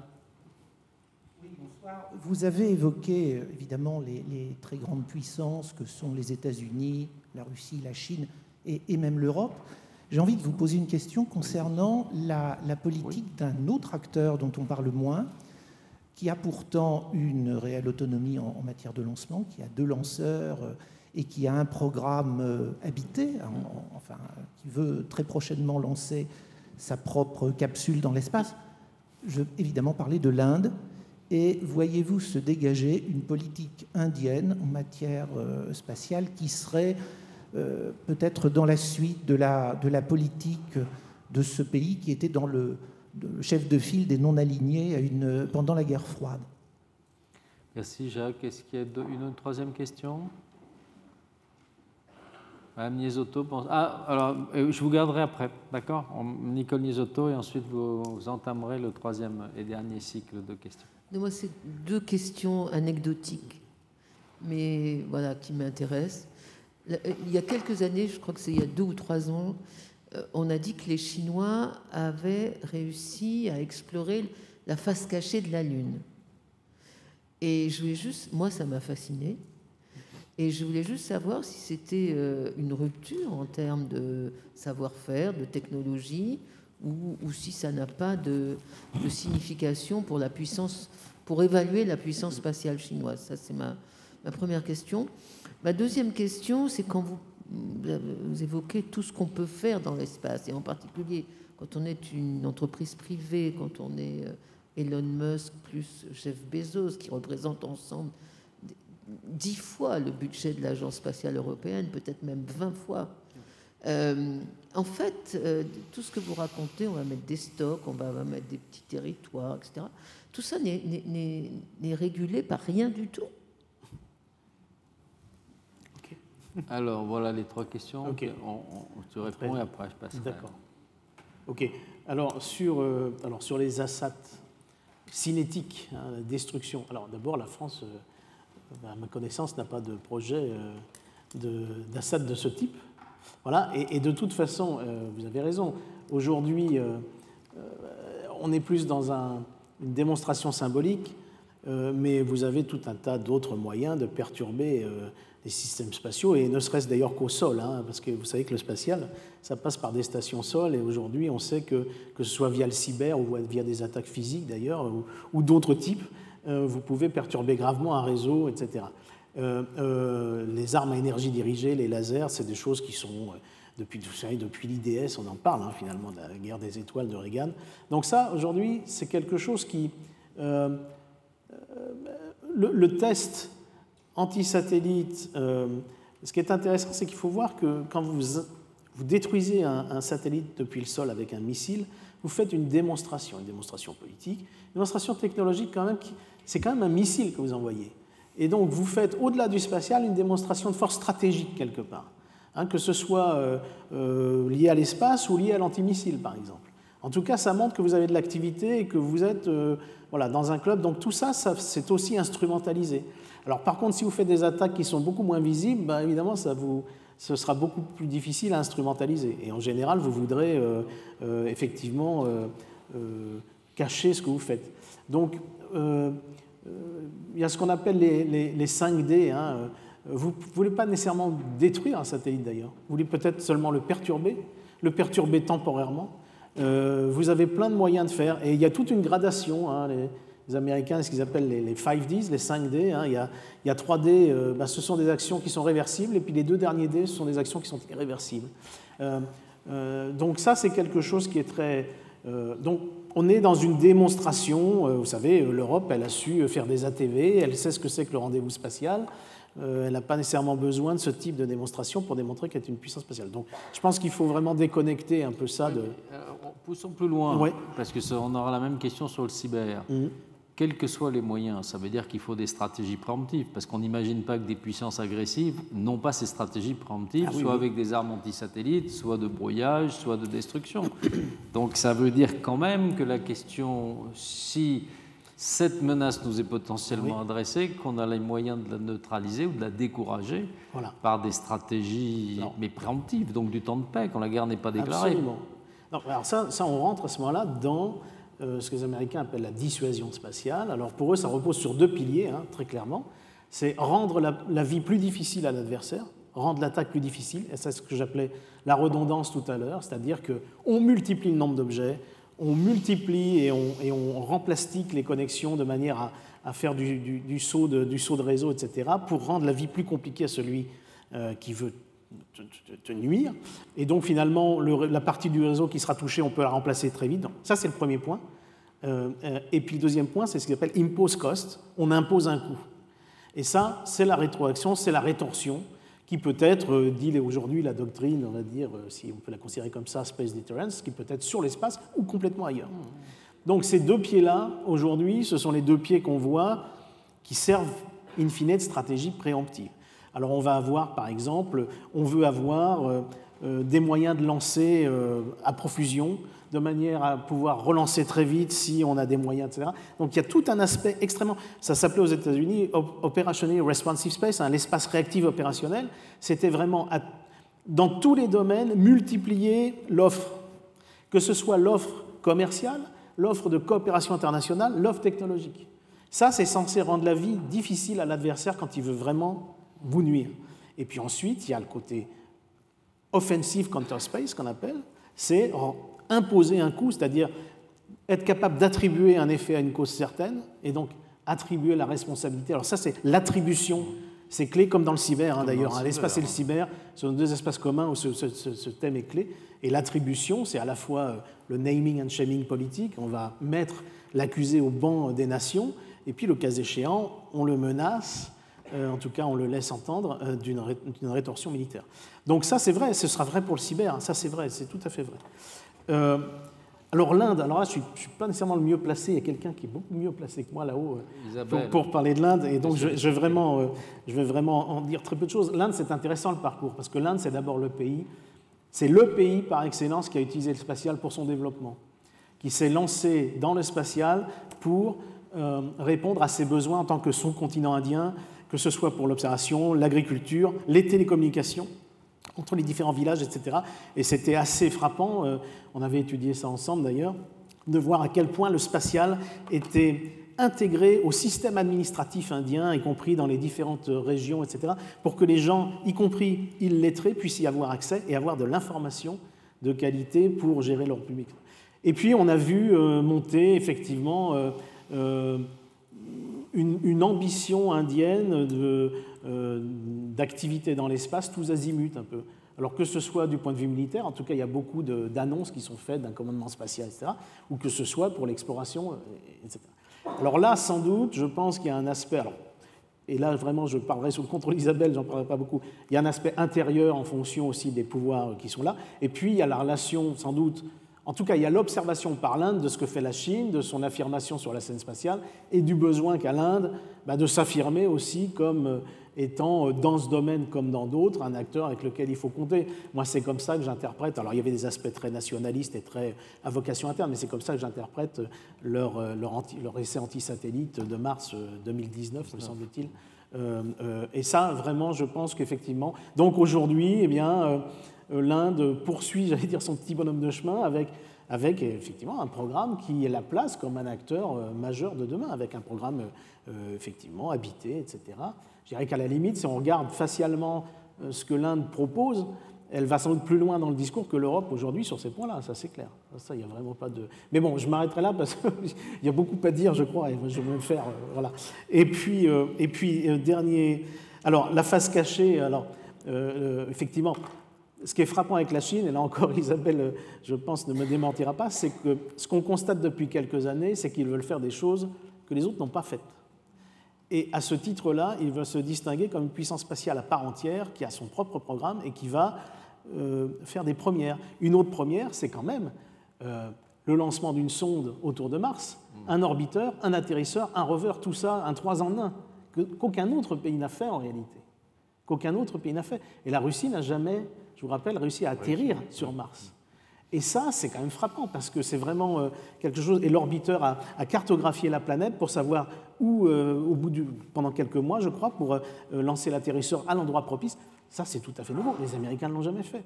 Donc c'est ça qui me frappe, moi. C'est-à-dire qu'effectivement, il y a une prouesse technologique, et puis derrière, une signification politique qui est... eh bien, moi, j'ai ma roadmap aussi, et d'une certaine manière, c'est offert à tout le monde. Voilà, on peut comparer un certain nombre de choses. Alors évidemment, aujourd'hui, ils ne sont pas calés au niveau des États-Unis en termes d'attractivité, etc. Mais après, par rapport à la Lune, par exemple, le projet de station lunaire internationale, il est ouvert à la coopération d'une certaine manière. Et on voit bien qu'il y a une volonté de concurrencer un petit peu le... Alors, je ne vais pas parler de modèle, parce que là, pour le coup, je ne pense vraiment pas qu'on est dans la configuration États-Unis-Union soviétique à l'époque, parce qu'on n'est pas du tout dans le même contexte historique. Mais oui, il y a une compétition en tant que puissance qui a de la surface technologique et une capacité à attirer politiquement un certain nombre de pays. Donc là, pour le coup, oui. Et du coup, l'Inde, effectivement, a besoin d'exister dans un schéma comme celui-là, ça c'est clair. Mais là, je suis un peu moins sur mes terres. Alors, on prend les dernières questions. Vous, d'abord.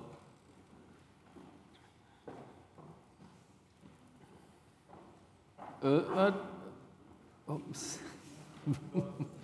Non, je pense que voilà, c'est ici. Est-ce qu'il y a d'autres? Allez-y, je vous en prie. Bonsoir. Alors, moi, j'ai 2 questions, si ça ne vous ennuie pas. Mais allez-y. Alors, la première porte spécifiquement sur la France, parce qu'on sait qu'elle a longtemps occupé une position de leader sur les questions spatiales au sein de l'Europe, et que depuis quelques années, c'est beaucoup moins le cas, au profit notamment de l'Allemagne ou de l'Italie. Est-ce que vous pensez que la France peut rattraper, en quelque sorte, cette perte de vitesse technologique? Donc ça, c'est ma première question. Et la seconde, qui est peut-être un petit peu plus générale, vous avez rappelé brièvement au début de votre présentation que les avancées militaires ont souvent débouché par la suite sur des avancées civiles, notamment dans le domaine spatial. Est-ce qu'avec cette libéralisation que vous évoquiez, cette tendance est en train de s'inverser selon vous? Avec, pardon, j'ai pas compris. Avec la libéralisation que vous évoquiez et la multiplication des acteurs civils dans le champ du spatial, est-ce que cette tendance pourrait s'inverser? Okay. Alors, d'autres questions? Oui, je vous en prie.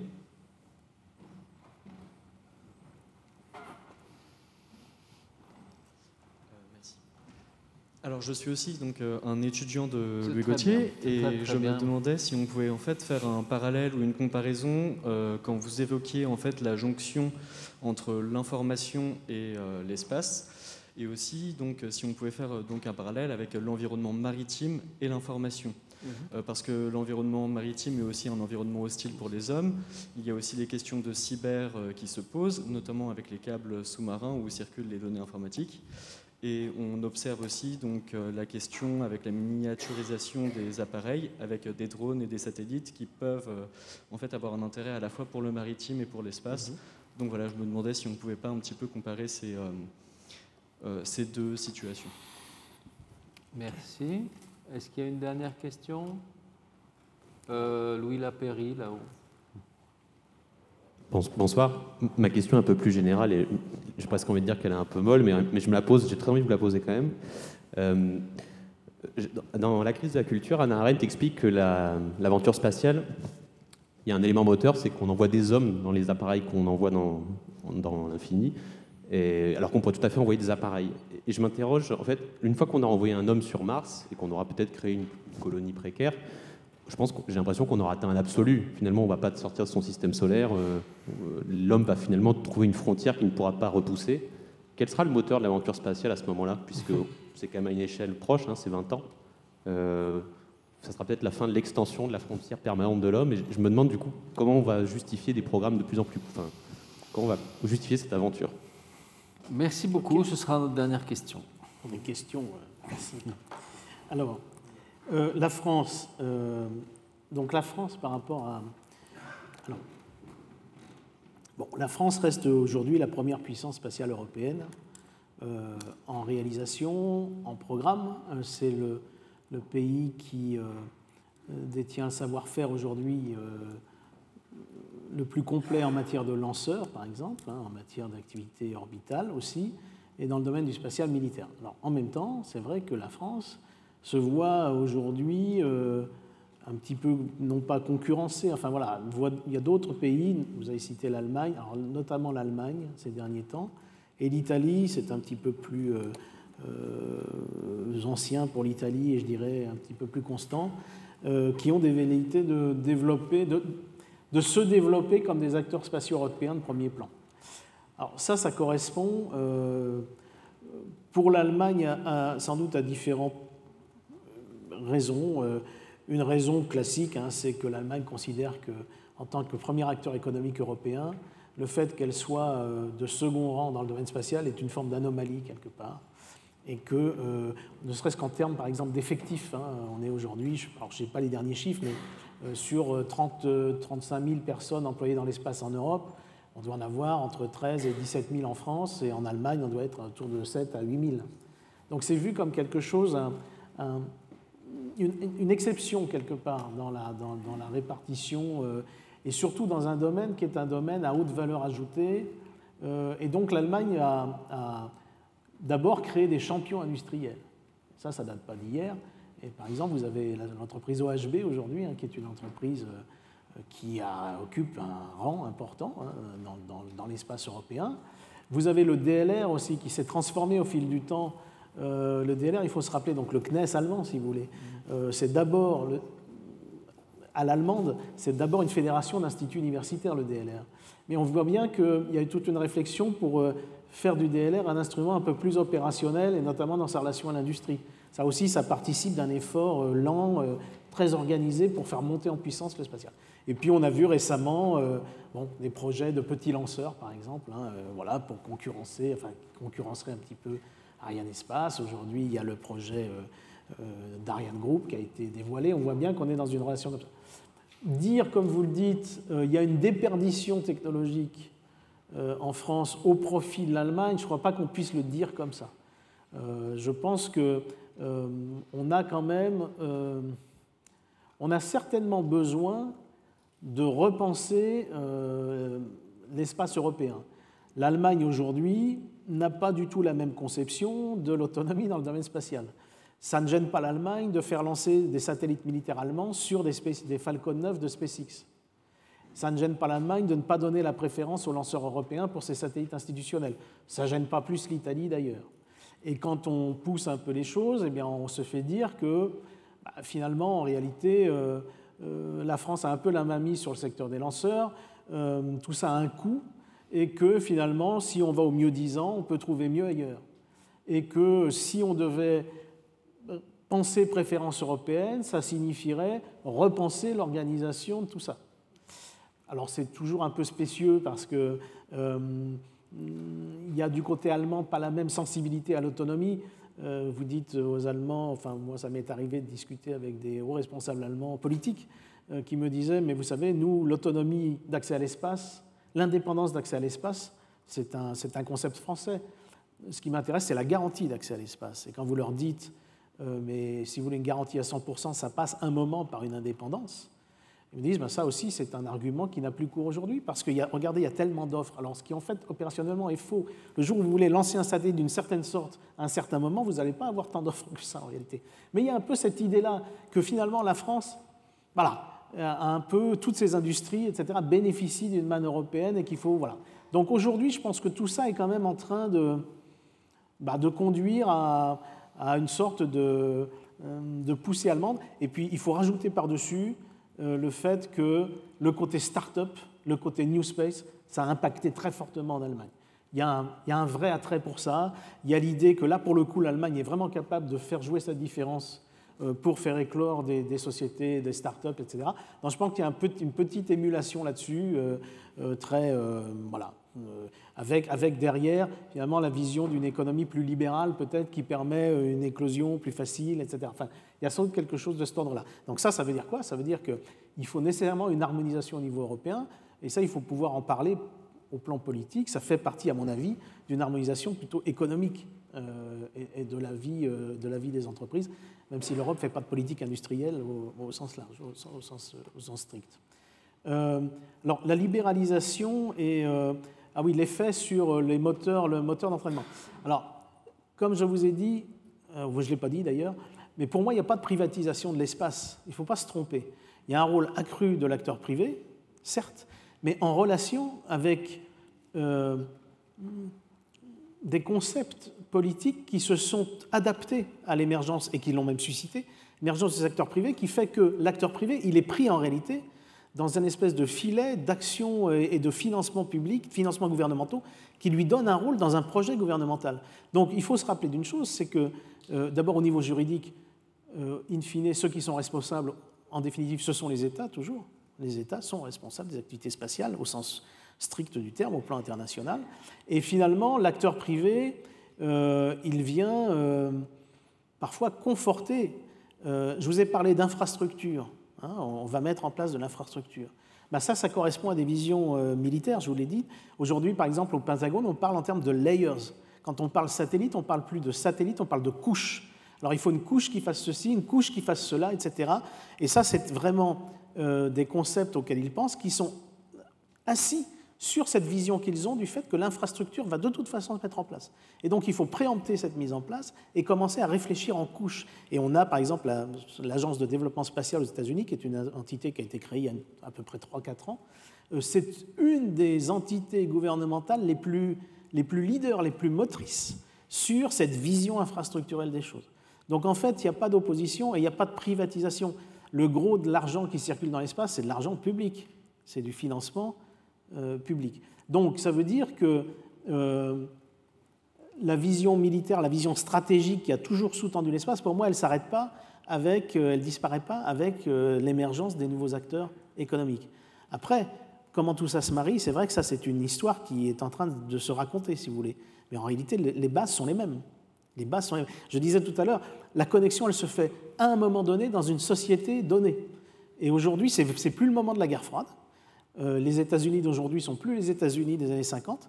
Ça n'empêche pas que structurellement, quand la connexion se fait, elle se fait sur des bases à peu près identiques. C'est-à-dire comment, en fait, au niveau gouvernemental, on va utiliser l'espace pour son projet politique avec ce qu'on a sur la table, si vous voulez. Donc ça, franchement, je ne pense pas qu'on ait de différence de fond là-dessus. Et notamment le système, la maîtrise de l'information, c'est un projet stratégique. Donc c'est un projet qui traverse beaucoup d'acteurs et d'activités en réalité. Alors sur le maritime et l'espace, oui, il y a des jonctions, bien sûr. Et d'ailleurs, j'en veux pour preuve que dans beaucoup de conférences qui se font, et notamment en Asie, au Japon en particulier, on a toujours des conférences qui sont doubles, maritimes et spatiales. Et les mêmes acteurs discutent des mêmes choses. Et la jonction, elle se fait aussi par le fait que l'environnement maritime, c'est un environnement qui utilise beaucoup l'espace. Et c'est un environnement au sujet duquel, si vous voulez de l'information, vous allez passer par l'espace. Donc nécessairement, quand vous parlez environnement maritime, vous parlez activité spatiale et vous parlez en fait utilisation de l'espace à des fins de sécurité. Donc la jonction, elle est très très forte. Classiquement, les marins sont ceux qui utilisent le plus les communications spatiales, par construction, si vous voulez.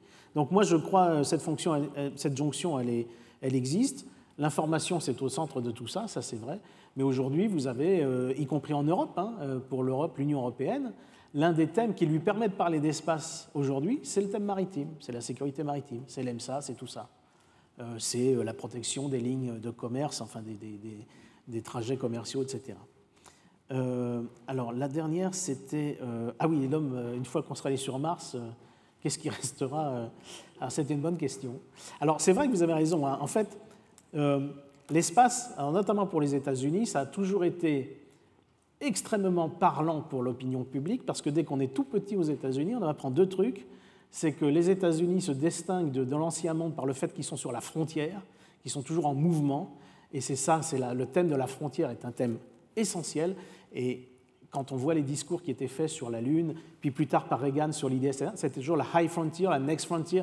Frontier, ça parle aux Américains, et c'est constitutif de leur identité profonde. C'est-à-dire qu'on bouge, on est toujours on the edge, sur la brèche, quoi. Voilà.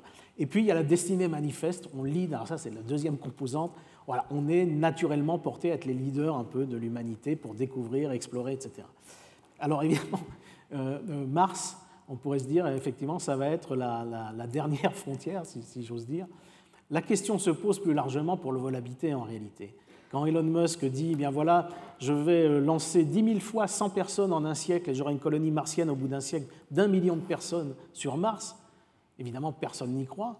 Non pas parce qu'il serait à la limite, on est incapable d'aller sur Mars, mais on sait qu'aujourd'hui, Mars, ce n'est pas le plan B, quoi. Mars, c'est très compliqué d'y aller sans doute, d'y rester certainement, d'en revenir à peu près sain et sauf, très très certainement. Et donc l'idée de dire, eh bien, parce que c'est un peu le discours qu'on entend, la Terre aujourd'hui est menacée, etc., et il faut qu'on se projette ailleurs, Mars, c'est pas super. Or, Mars, c'est le seul endroit où éventuellement on pourrait le faire, parce que Vénus, je ne vous en parle pas, quand on reste, c'est pas la peine. Et quant aux planètes extrasolaires, on n'a pas tout à fait ce qu'il faut.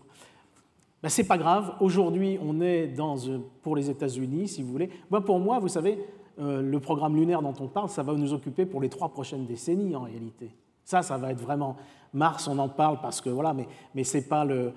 Aujourd'hui, il y a une vraie appropriation de ce que vont permettre les technologies dans la banlieue de la Terre. Il y a un peu cette idée, c'est Jean-Jacques Dordain qui disait ça souvent, on a l'impression que le globe terrestre est en train de monter, en fait. On y transporte tout, nos espoirs, nos difficultés, les controverses, les conflits, etc. Et on voit bien que plus on va habiter, plus on va mailler les choses, plus on va l'habiter, et en l'habitant, on transporte avec nous en fait, ce qui se passe sur Terre, en réalité, les rivalités, les coopérations, etc.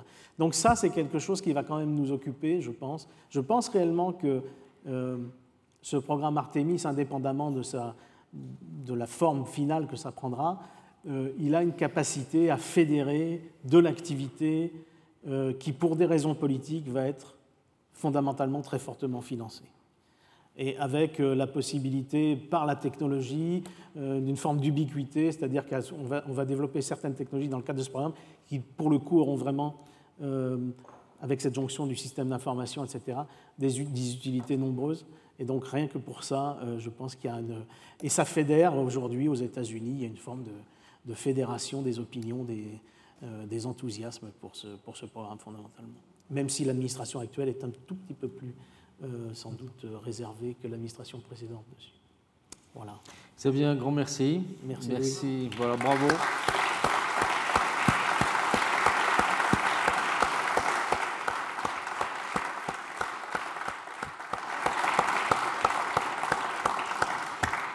Je vous donne rendez-vous lundi prochain avec Michel Duclos sur une conférence qui sera, mademoiselle, consacrée plus à la problématique française sur le risque du déclassement technologique. À lundi prochain.